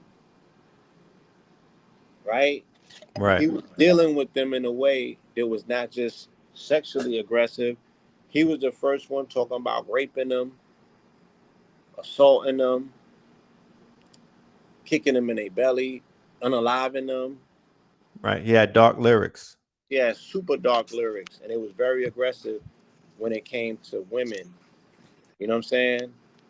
And as a psychoanalysis, like if you was on detective time and you was doing detective work and you was psychoanalyzing someone who has sociopathic behaviors, you definitely will want to look at their relationship with their umis. You know what I'm saying? Mm-hmm. And where does the hatred for the feminine principle come from? It always ties into a man's relationship with his umi. Right. You feel me? Christopher Wallace's relationship with Valletta, I would say that it was it, huh? It was a sketchy one. Because she didn't know that he was a rapper like Yeah, that. Like it was one based on deceit. She didn't know he was right, trapped. trapping either. So it's like for people who bought into this aspect of him being a Willie or him being a kingpin or him being, what those lyrics was saying. And it's like just tell me at when and where while you was living with your mother was you, like we watched Ghost and Power and all of that, but I ain't seen an episode yet. They haven't introduced us to their character who when they told his storyline and he was this Willie that was running the organization that was knocking things up. He was really living with his moms, taking care of the cats. Well, wasn't when Tyreek was going to school and Nah. his mom, yeah, his mom put him in the game, so his mom was with the shit. So. You know what I'm saying? It's different. His mom, he had already. It was a body court, and his mama put him on. It's different. But that was something that you just have to ask yourself. What we're dealing with is, it has a lot to do with what you spoke of, the fact that people have many facets to themselves. Right? People have many different expressions of themselves. Keep in mind that these quote unquote artists, right, are characters who appear to the front of the people in their character or caricature, because keep in mind, people are able to hide and cloak themselves in the arts. Right? Like if if a person goes to Hollywood and he wants to become a certain type of actor, or he wants to project a certain type of personality or become a certain character, you go ahead and you take these roles and you become that character, and that's what people know you as, right? Right. They don't necessarily know who you are in private, because who you are in private is something that's sacred to you, and it will take away from the character that you're portraying. Case in point, perfect example, Terrence Howard. right? The fact that he was always smart, he didn't just get smart, he was always gifted, but in private, he was like that.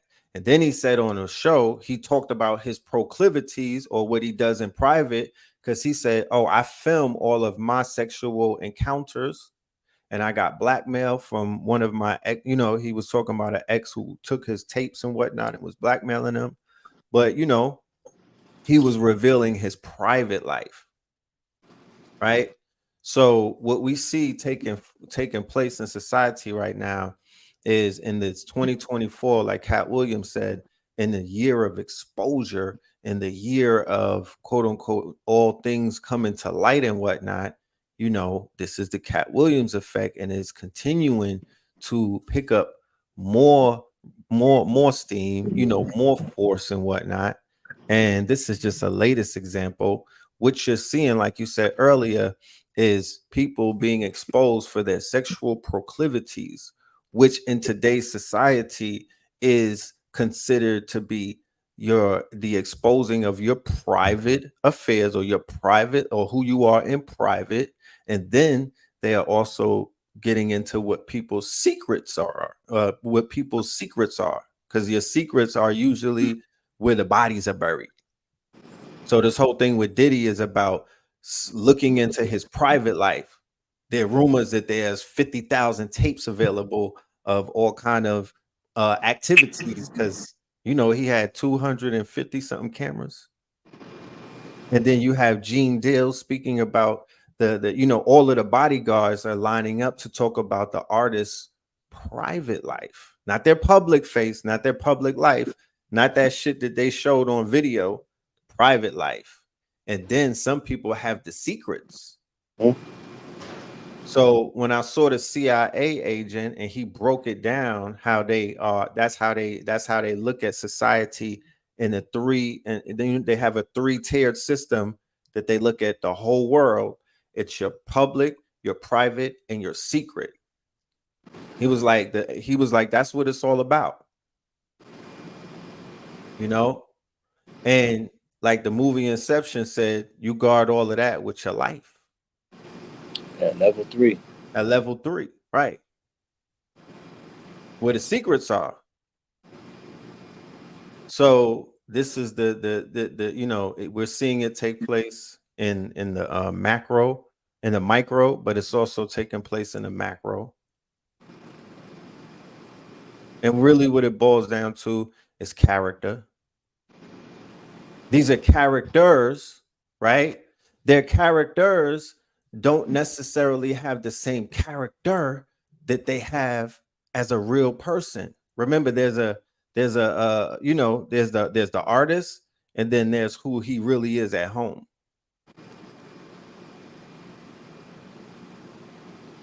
But if Biggie gave you a character who don't have that much of a character when it comes to the limits in which he will go to and the lines that he'll cross to get what he wants, he's telling you that. And the artist named Diddy is telling you, all of these people are saying this in their lyrics or in their art. And then people are now they're now finding out in their private life this is who they were as well, or maybe even they eventually became who they said that they were. That part. Yeah. Who they said that who they've been saying they were. Who they've been saying that they were. When in Rome, they telling you that they doing as the Romans do. When in Rome, they standing on Roman business. P. Diddy was the icon for a Black Roman when he was on a come up. The way that they showed him in that with the cross, you know what I mean? With the whole, he was leading that charge. And like you said, Blue, that whole paradigm or that whole era that got put together is now coming to is coming apart. It's coming apart. Right. You know what I mean? It's coming apart. Nas will be the last real nigga alive, like he said. He prophesied he would be the last one standing. Ain't that crazy? It's prophetic. It's not so much crazy. The shit was very well scripted, and nobody lied. You know, it all went according to script. Right. You you just couldn't fathom the things that you were about to find out. You just couldn't fathom that it went that deep, but it did. And Right. we here now. And yeah. And you know, they said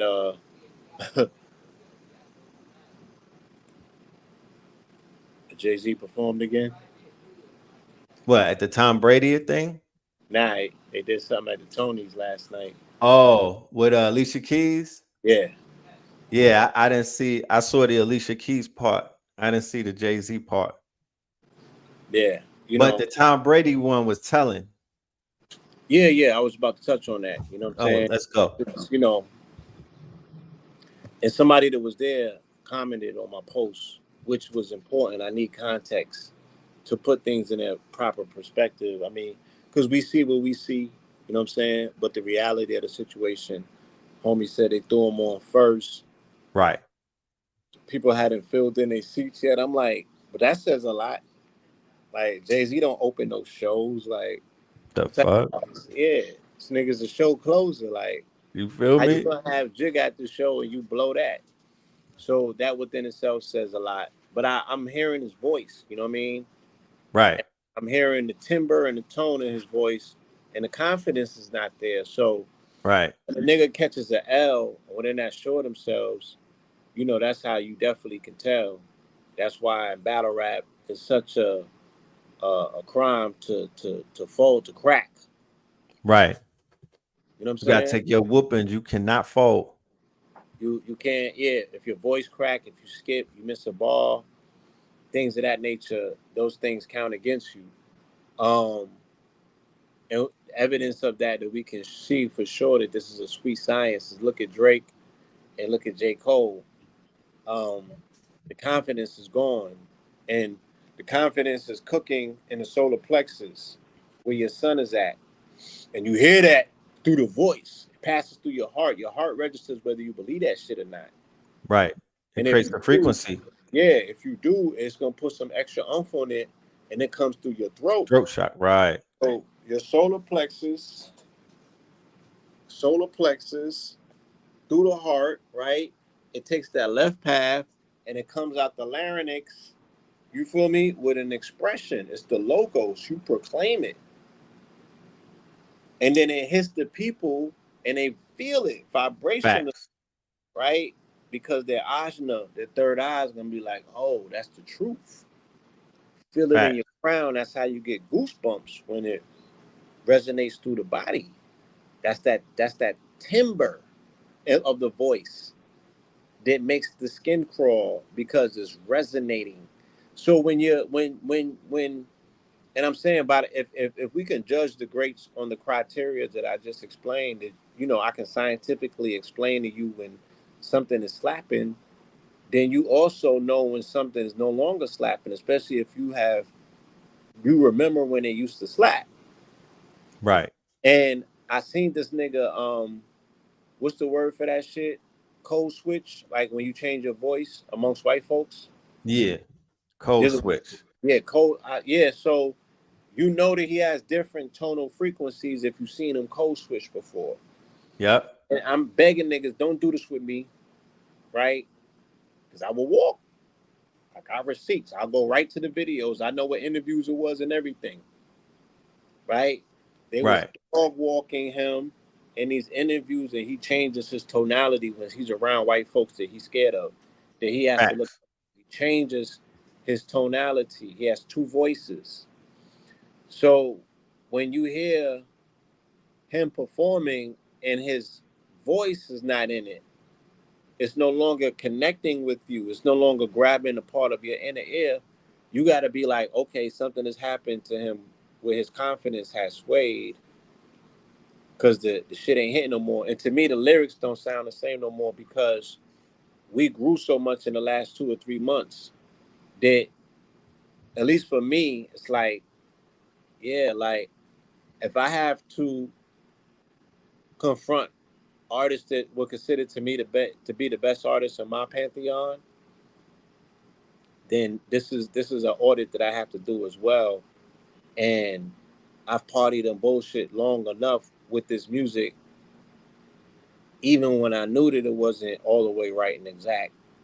That for me, I have to be more responsible and really about my business, about protecting my peace and my frequency, and just not partying to the bullshit. And I'm through with it. So it's like when you change your mind and your heart, the stuff don't sound the same. But I'm like, I don't. It just to me, it don't sound the same. Period. I don't think it's just me.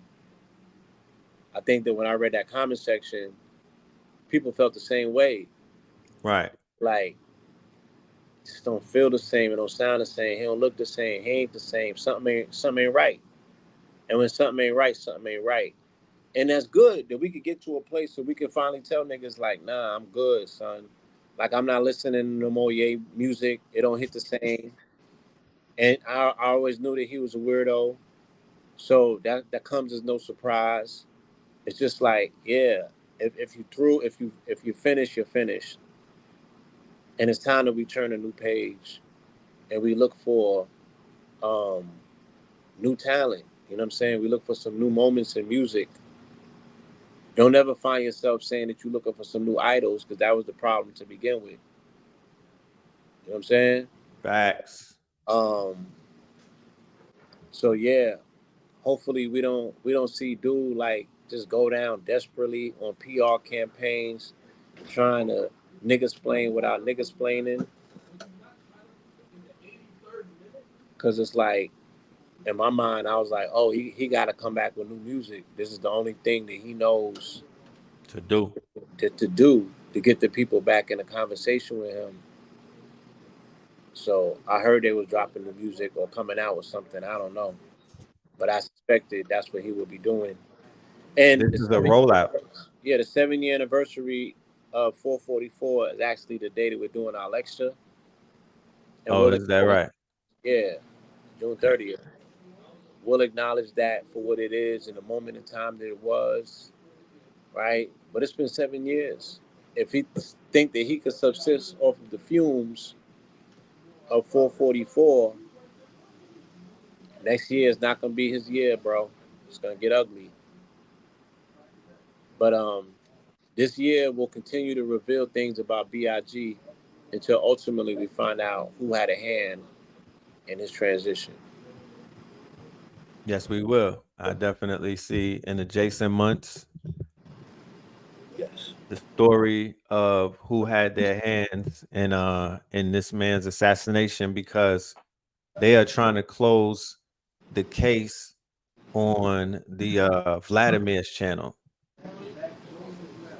where I've seen, I think it was another platform that was trying to basically say, I think it was WAC 100 that was trying to sign it off and be like, it was dude who's no longer alive that was responsible for pulling the trigger on BI.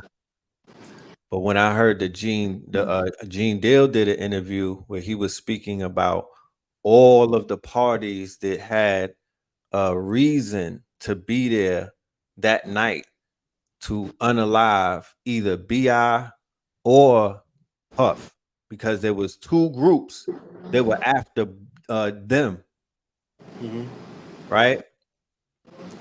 So yeah, I'm not gonna close the book. I want to know more. You know, I want Valletta to get her proper justice. And from the way things look, and from what Spirit is telling me, that scene in Monsters Ball where they was walking Sean Combs down the tier, you know, that might come true, because you got two potential cases that will break the internet in Look, ways man. that, Yeah. huh? I wish niggas would stop fronting. I wrote a post yesterday. It ain't go viral or nothing. They got minimum love. But Yeah. that's okay, because truth is truth. And like I said, I don't want to be liked, I want to be right. And I'm willing to sacrifice for that. Yeah, put that on TikTok then. Huh? You got to read that on TikTok. It's different Yeah, over there. yeah. I'm gonna start porting my stuff over, but it spoke to the fact that the first piece of drill music that we had in hip hop was the 3-piece combo on disc 2 of Life After Death, and I just wish that as a culture, as a lyricist community, we could finally come to a conclusion and a consensus Right. that Big and Pac was riding and smoking on a Tupac pack on Pray for My Downfall, Long Kiss Good Goodnight, night. and You're Nobody Till Somebody Kills You. Mm. Right? That was the first drill album, and it went diamond. And they threw a rock and hit their hand because Big got on MTV with Sway and said, I would never respond to Tupac or disrespect him. You know what I'm saying? This man lost his life. Like, I'm going to just leave it at that. And I'm feeling the loss of a friend. That's not what those last 3 songs said. And they Repeat those 3 again. Pray for My Downfall. Right. Specifically Long Kiss. That whole song was for Pop. Nah, specifically Praying for My Downfall with Diddy on the hook. And they had DMC, right? DMC was on it, yeah, but they really carried it over to Long Kiss. We Right. could listen to the song, right? And the Smoke third the one? Heat Up, Long Kiss. The third one would be You're Nobody Till Somebody Kills You're You. Nobody Till Somebody Kills You. Yep. Those was the last 3 songs of that album on the second side. Oh, that closed it out? Yes. Ooh, sinister. And that's how they did that. And they lied and threw the rock and hit their hand and said that they ain't do it. But if you listen to Long Kiss, it literally sounds like, now that you know what you know about Puff, listen to his ad libs. He's telling that man that they paid for the body to get caught. Right. Nasty work. Me, I make your mouthpiece so beast like Della Reese. When I release, you lose teeth like little C's. Nigga, please. Blood floods the dungarees. And that's just the half of my warpath. Laugh now, cry later. At his tattoos. And they say that C's lost his teeth when he crashed, when he found out about Pac dying, right? Yeah. Okay. Yeah, subliminally. Look, did Son not have a theatrical tattoo of Laugh Now, Cry Later? Right? I rhyme greater than an average player hater and spectators buy my CD twice. They see me in the streets, they be like, yo, he nice, but that's on the low dough. Beating cats with no dough, trying to play me at my shows. I pull out 4 foes and go up in their clothes. Short change niggas, snort cane niggas, extortion came quicker, bought the range niggas.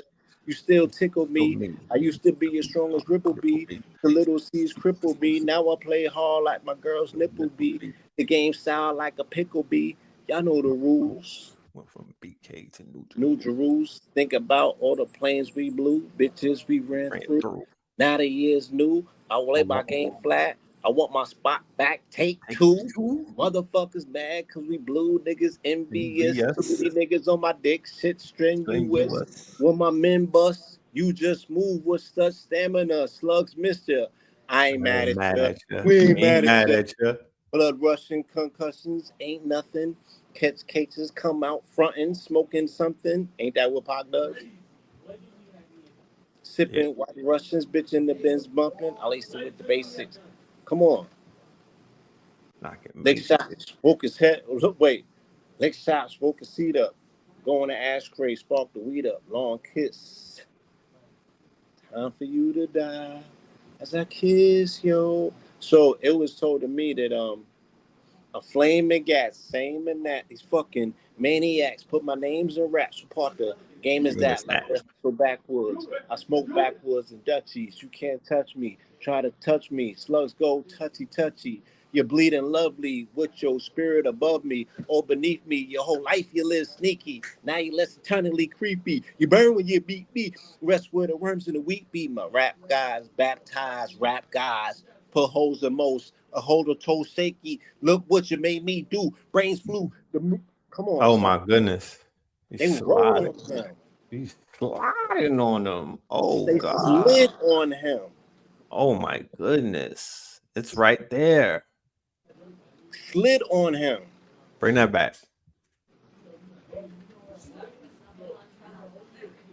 Yeah, since we put niggas on trial for lyrics, we're gonna have to do a mock trial, unfortunately, of Big and Pac, but openly taking shots at Pac in LA. And what did niggas tell us? They said that they stole the CD, the tape from the car Right. 2 or 3 days before he got clipped. They broke in the whip, and niggas in the street had this album, and they knew Right. that this man was shitting on Pac's grave and showing his face, throwing hands, and hiding it. Yeah. That's what they said. It made them slide. That's what they say made him slide. That's a fact. I'm flaming gats, aiming at these fucking maniacs. Put my names in rap. Game is that, like they hustle backwards. I smoke backwoods and Dutchies. You can't touch me. Try to rush me. Slugs go. Where he at? Now you rest eternally sleepy. You burn when you creep me. Rest with the worms in the weak beat. My 9-5, baptized, rap guys with the Holy Ghost. I put holes in most. You hold your toe shaky. Sipping, trying to break me. Look what you made me do. Brains blue. My team in the marine blue. 6 coupe. Skied it out. Weed it out. Cleaning out. The block for distances. Giving long kisses. Bitch. So he's saying that the Crips were hired. Right? Team in the marine blue. Seen? Oh Right? Lord. Put this nigga up. Oh Lord. Frank White, the medicine. Crumbs, the medicine. I got the lettuce in. You turn green like cucumber skin. Got the new Humber in the summer when I was a newcomer. Then drugs and Mac 10s. Hug from fake friends. Make ends, they hate you. Be broke, girls won't date you. That's why I relate to. Choke your ass out to your face blue. Make you open the safe too. No matter how you call it. You brother, alcoholic. Come on. All of them tools. And then the Diddy ad libs at the end, right? Right. You know who we talking to? We're gonna make you love me, baby, baby. Right? I ain't want to take it there. You made me take it there. Right. Look what you made me do. You know who we talking to? We coming for you. You next. Who you think they talking to? He was talking real greasy on them Why R&B you records. think that exactly? So why you think specifically that Son is saying that Bunchy and them is the one that went and put the work in? That's what Wack's saying. Right. He's saying it's Suge Knight's armament. Right. Then Tupac shot it out on To Live and Die in L.A. Bunchy Country, Neckbone, and T-Bone and them niggas. Right? Right. They say that they the ones that went and put that work in. You would too if you heard these lyrics. Let me hear your nobody till somebody kills you. Okay, so Matter of fact, I'm gonna ride that shit, huh? Because the whole song wasn't dedicated. It was that one part. You know what I'm saying? Reminisce on Fake Friends too. You know, by again tying the whole fake friend. Every time he go with the fake friend shit, you know who he's referencing. You know Right. Of course. That was his main thing. Like, this nigga is a fake friend. Why would I even address that? Why would I fall into that? No, that shit hurt his heart. 6 up in your wig piece. Nigga deceased. Mwah, may you rest in peace. With my sycamore style. More sicker than yours. 4-4 and 54 drawer. As my pilot stares my lair. Yes, my dear. Shit's official. Only the feds I fear. Here's a tissue. Stop the blood clot crying. The kids, the dog. Everybody dying. No lying. Now don't you get suspicious. I'm big and dangerous. You're just a little vicious. Come on now. As I leave my competition, respirator style, climb the ladder to success, escalator style, hold y'all breath, I told y'all, controls y'all, big won't Big don't fold fold, y'all. y'all. I got phrases that'll thrill you. You're nobody till Till somebody somebody kill killed. you. Come on. And that was their thing too. Got to remember, Tupac exploded in his death in a way that his popularity increased. Right. So I'm listening to Machiavelli last night, and I'm like, this is the first drill album that responds to a drill from the grave. Right. The rebuttals was crazy. That's Right. why this nigga's still here. Because he came back from the dead with an album that responded to all of the sneak dissing allegations that these niggas did on Life After Death and Went Diamond, and he spoke their name directly. And he told you who shot him. Right. That was crazy. See, people wasn't alive to even know that. It wasn't alive to understand that this man been riding from the grave. And then last year, which was his year, 27 years after his transition, he Right. finally pulls all of the pieces together to get the nigga who could possibly be responsible for his death. Right. Definitely a nigga who, and he's responsible in a weird, in a clandestine way by creating an environment and a situation, right? And we're talking about Puff. Most So definitely. accusations being made. So when those accusations came out in August of last year, that's triggered and signaled the downfall of Puff. Before the Cassie lawsuit, it was the Keefe D allegations, right? But the people were in prime. Society wasn't primed enough to entertain that level of disgust, to be like, nigga did what? How? Right. It wasn't there yet. Revisit that conversation now and see where the people are at and their ability to lend credence or even willingness to see the possibility in it. When I said, nigga, we could do a mock trial with the lyrics. And I'll bring in the video evidence too. So yeah, I just want the record to show that I'm not saying Big was complicit, but Big was sitting up there lying with a nigga who he know was a liar.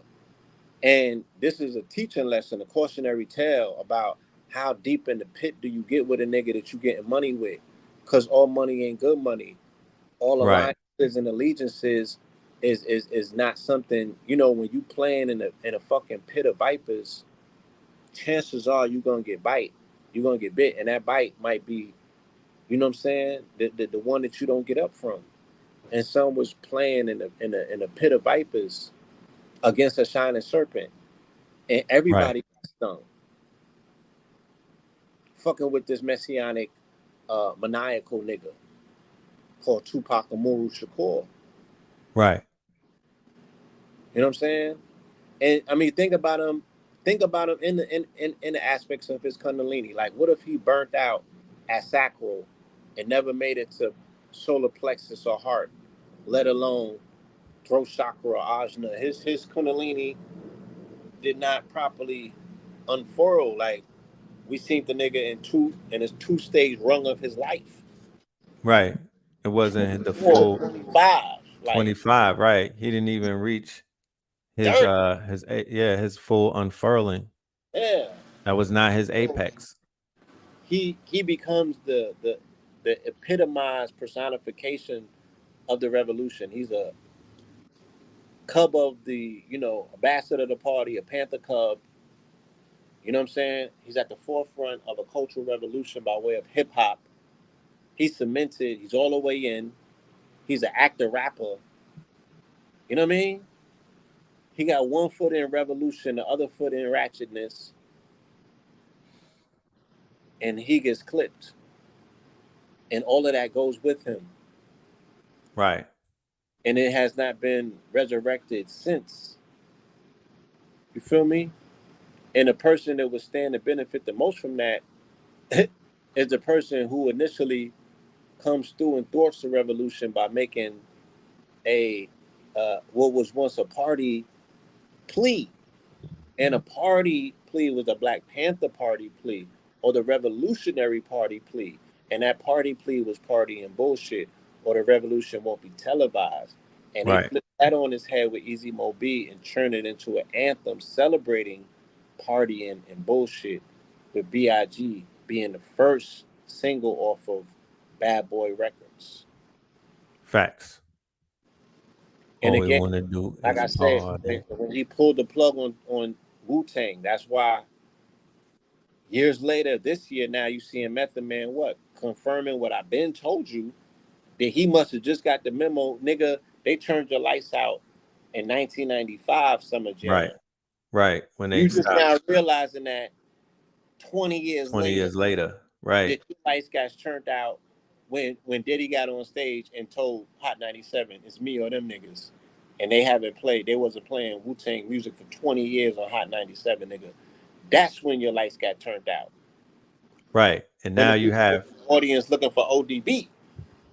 exactly. You have Ebro, Yeah. Rosenberg, and the Hot 97 deflectors trying to say, is hip hop, who killed hip hop? Is hip hop dying? And they are the same radio station that had a lot of, dealing with Funk Master Flex and dealing with them from the DJ pool, and then the quote unquote, because they had a 30-year anniversary for the Summer Jam, in the lineup. The lineup that they had in Chicago at the Lemonade thing was more fire than that lineup at Summer Jam for Hot 97 in their 30th year anniversary. They didn't have no major stars. I think Doja Cat headlined it.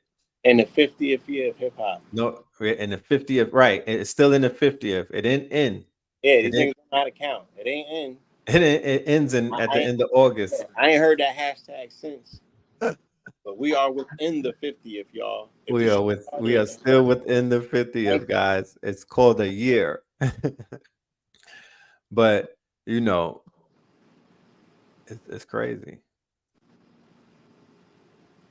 It's crazy.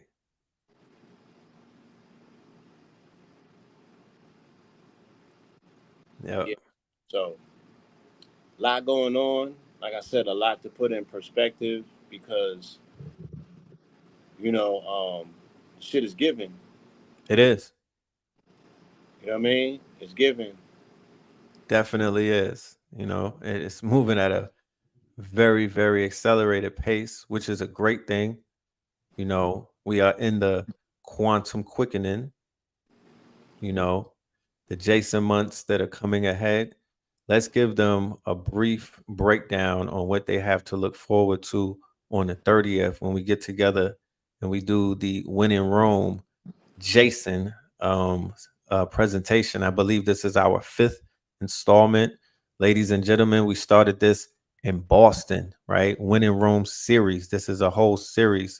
This is a living testament, to be honest with you, what we would call an organic presentation, because it has a life of its own. We are seeing the acceleration. They're not even hiding it. The research that I did, just looking for the fall of Rome and what people are saying, it's a whole hashtag on millions and millions of videos are coming up about that. The signs are on, the writing is on the wall. The signs are there. What I would do, especially with the political climate that we're in, with the fact that we're facing the choice of bad or worse in those two candidates, I would really begin to entertain, what a future for you will look like. The conservatives, they entertained that idea and they put together a 900-page manifesto entitled Project 2025, the global agenda, right? So where my question to the community, or my question to anybody listening, would be, if you wanted to project yourself into the future, are you invested in a 900-page or a 9-page or a 90-page presentation, white paper, or anything, business plan, something that's going to speak to what the future is going to look like, because we have 6 months left in 2024. This year is a very, very, very powerful year. This year is a very this is a crossroads. This is a cultural shift I see taking place in this year alone. Okay, the culture is taking a paradigm shift. You feel me? And what it is that we've been doing and what we've been speaking about, it's you know, it's living out on a grand scale every single day. So let them know what they have to look forward to on the 30th. More pillar prophecies, you know, more prophetic calls, and us being able to utilize whatever the universe throws and casts our way. You know, it always seems to fall right in our lap, and we're able to properly construct this vision of society without having to embellish, do anything extra. It's Right. there, it's all written. It's all playing into the narrative exactly as we said that it would. I told you that the existential crisis of the Catholic Church would be the LGBT question. I told you that on February 13th of 2023 when we did our last When in Rome. And I'd be damned if that's not what happened to the T. You know what I'm saying? Right. I could just sit here and go through a whole litany of pillar predictions. And again, as well as explain the methodology of how we arrived at those conclusions. I'm not doing anything super duper special other than being attentive, and the predictability factor comes from reading the signs, you know, reading the writing that's on the wall. And I confine myself without to my mythos, without robbing myself of, you know, the ability to experience or open myself up to change. My confinement is not constricting. Right. I'm only confining myself to the degree that I say I'm focused. I'm right here with it. I don't go over there, over there. They doing that over there. Let them do that. I'm right here. Right. Right. The Black Christos mythos. You know, starting in the That's Black, right. myth story month. I stuck to my script, and my shit is played out, and it's not even the end of the year, and I have all of the receipts that I need and that's necessary. If I was about proving things to myself, self-aggrandizing myself, I got enough to prove to myself that it's right and exact. But I'm like, that's not what I'm doing this for. Not at all. You I'm know. I'm doing this right, so we can have the forevision to prepare for what's ever coming by being 1, 2, 3, 4, however many steps ahead of the game, to not have the emotional responses to things when they happen because you already see it coming, and to also build the confidence for you in the audience so you can get into predicting, so you can get into what we consider to call quote unquote prophesizing, which is just you minimizing the probabilities and saying, yeah, I'm confident that I think that this is going to happen the way that it's supposed to happen according to X, Y, or Z. Right. And then it happens. Every season that we go through, I post all of these articles that coincide with that season. We in Gemini. Gemini season is Geminian. There's mad articles about twins right now. Mad articles. And Right. it's the ones that you can't ignore. They coming out telling you that Jesus was a twin. I mean, they dealing with the Popoval, the Mayan hero The twins, hero and twins. sacrifices that was taking place at Chichen Itza and all of that. Like We all of just saw the blue Kachina. this is taking place in real time, Right. coincide with seasonal cycles. You don't have to make up anything, but you do have to be awoke to see the writing on the wall. You do have to be aware to appreciate. You feel me? Because That's it's a fact. right. And our job here is to observe and to lend meaning to the things that you observe. catch what I'm dropping and put it in its proper place, then you really push a peak. Yeah. In your observations, Blue, would you say you're more of an objective or a subjective observer? A little bit of both. Okay. A little bit of both, because it's impossible. Again, I'm glad you brought that up. We get to this very sticky place that you want to be observed and viewed from, again, not for the sake of seeing me or me being looked at. I'm not into voyeurism. I'm saying what people expect from us, from me in particular, because again, I can only speak for myself. Um, when it comes to journalism, Right. right? The journalist, I'm expected to be objective. And the definition of that would be someone who's able to observe a thing and not put their own personal opinions, feelings, or X, Y, and Z into those observations, because that may skew what a Right. person looking at. Like there's niggas that are outside that still can't say Kendrick demolished Drake. Right. Because of their personal Their personal hangups, the right? hangups to it. Right.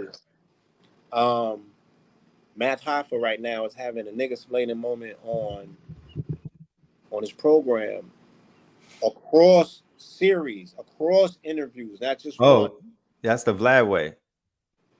Because Across they doing these across, niggas yeah. Across, across these different interviews. So you got Talib and you got Common. Great.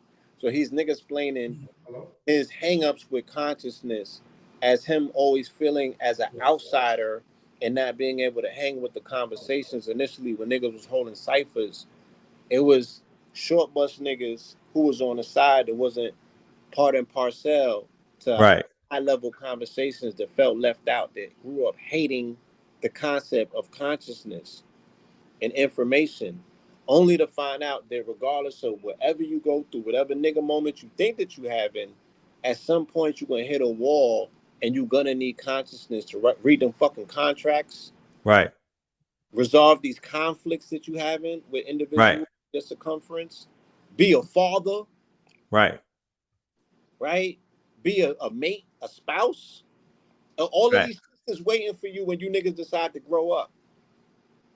You gotta dabble and deal with some aspect and level of consciousness or the shit that these niggas was saying that you wasn't ready to hear yet because you wasn't ready to grow up. So we're trapped and trivialized in an art form that's still considered to be made for teenagers. And these old niggas is putting on an air of entitlement because Castanet is letting them in the crib and they want to defend that shit. And I'm not saying that we not tearing down, being accusatory, pointing fingers or anything of what Castanet do, right? Right. But is that world and that environment for 50, 60-year-olds necessarily? And in the regard that you said that he brought his father into the mix and showed us, some real screen time shit like that. Yeah, that's needed. That's healing. That's necessary. All young men should be able to watch that and experience it for what it's worth. I think that at this point that we don't need a separation. Like we need to just show it is what it is, because in real life, the No, OGs, huh? granted, I just right. There don't need to be a separation, but 60-year-olds and 50-year-olds do not need to attempt to act as if they are 15 and 19 and 20. A 20-year-old gets to benefit from being around a 50-year-old that's a cool unk that's doing shit that 50-year-olds supposed to be doing and showing a 20-year-old what it's hitting for. Not saying that this is what you got to do at the age of 20, but nigga, this is what we do at the age of 50. You know what I'm saying? That's a fact. No, Let me that's what take I'm you on a saying. boat and take you. Y'all niggas want to go and sit in cells. Let me take you go fishing. Right. Let me take you hiking. Let me take you hunting. Elders for counsel, youth for Right. war, coaching, right? Be the big homie. Don't like somebody said they hate seeing old niggas wearing shiesty masks. Don't be the old nigga wearing a shiesty mask. Yeah. Be the OG. You don't gotta be or be who you are. Cause who you are is who they'll aspire to want to be. You don't have to be like them. So for, like you said, all of these dudes living out their third childhood and whatnot, trying to adapt to a culture that goes, it rewinds its clock every now and then. So now it's targeting 17 to 25-year-olds, but it doesn't mean that you should switch into that type of mind state. But look, Blue, we're gonna wrap this up. We are going to we're gonna see the people. Yeah. Yeah. Y'all pull up, man. We got bars for this presentation. You know what I'm saying? We're gonna lay it all the way out, make it as simple and plain as possible, because it's there, it's written. You don't even gotta, like I said, no need to embellish it. You ain't gotta be extra. Just connect the dots. You know what I That's a mean? fact. Because That's a fact. it out. Even what happened at the Vatican the other day being an extension of the Cat William effect. Right? What did I say about the jester with the king? There's That no he's king able to make higher, fun of him.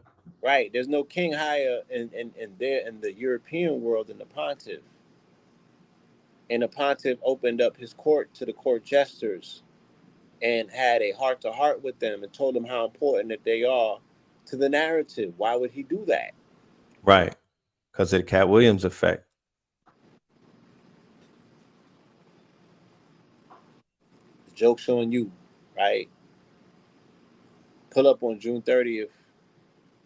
All right. When in Rome. Yes. J.A.S.O.N. J.A.S.O.N. And we're going to lay it out. I'm going to tell you what I think. I'm going to tell you what my observation tells me. You feel me? Indeed. And attempt to be as objective as possible, right? Reporting the facts. Standing on the news. I'll sprinkle some commentary in there, here and there. But, that's interesting. I would want you to poll the people and say, what kind of news do they like the best? Do they like subjective or objective news? Give a brief description of what those two different approaches entail. And I want to see what the people like. All right, man. Yeah. No doubt. I'm going to put the poll up. We're going to do the poll. I'll put it on the YouTube and I'll get back to you with the results. All right. Yeah. Peace to the family. We'll see you very soon. All right. Love and light. Peace.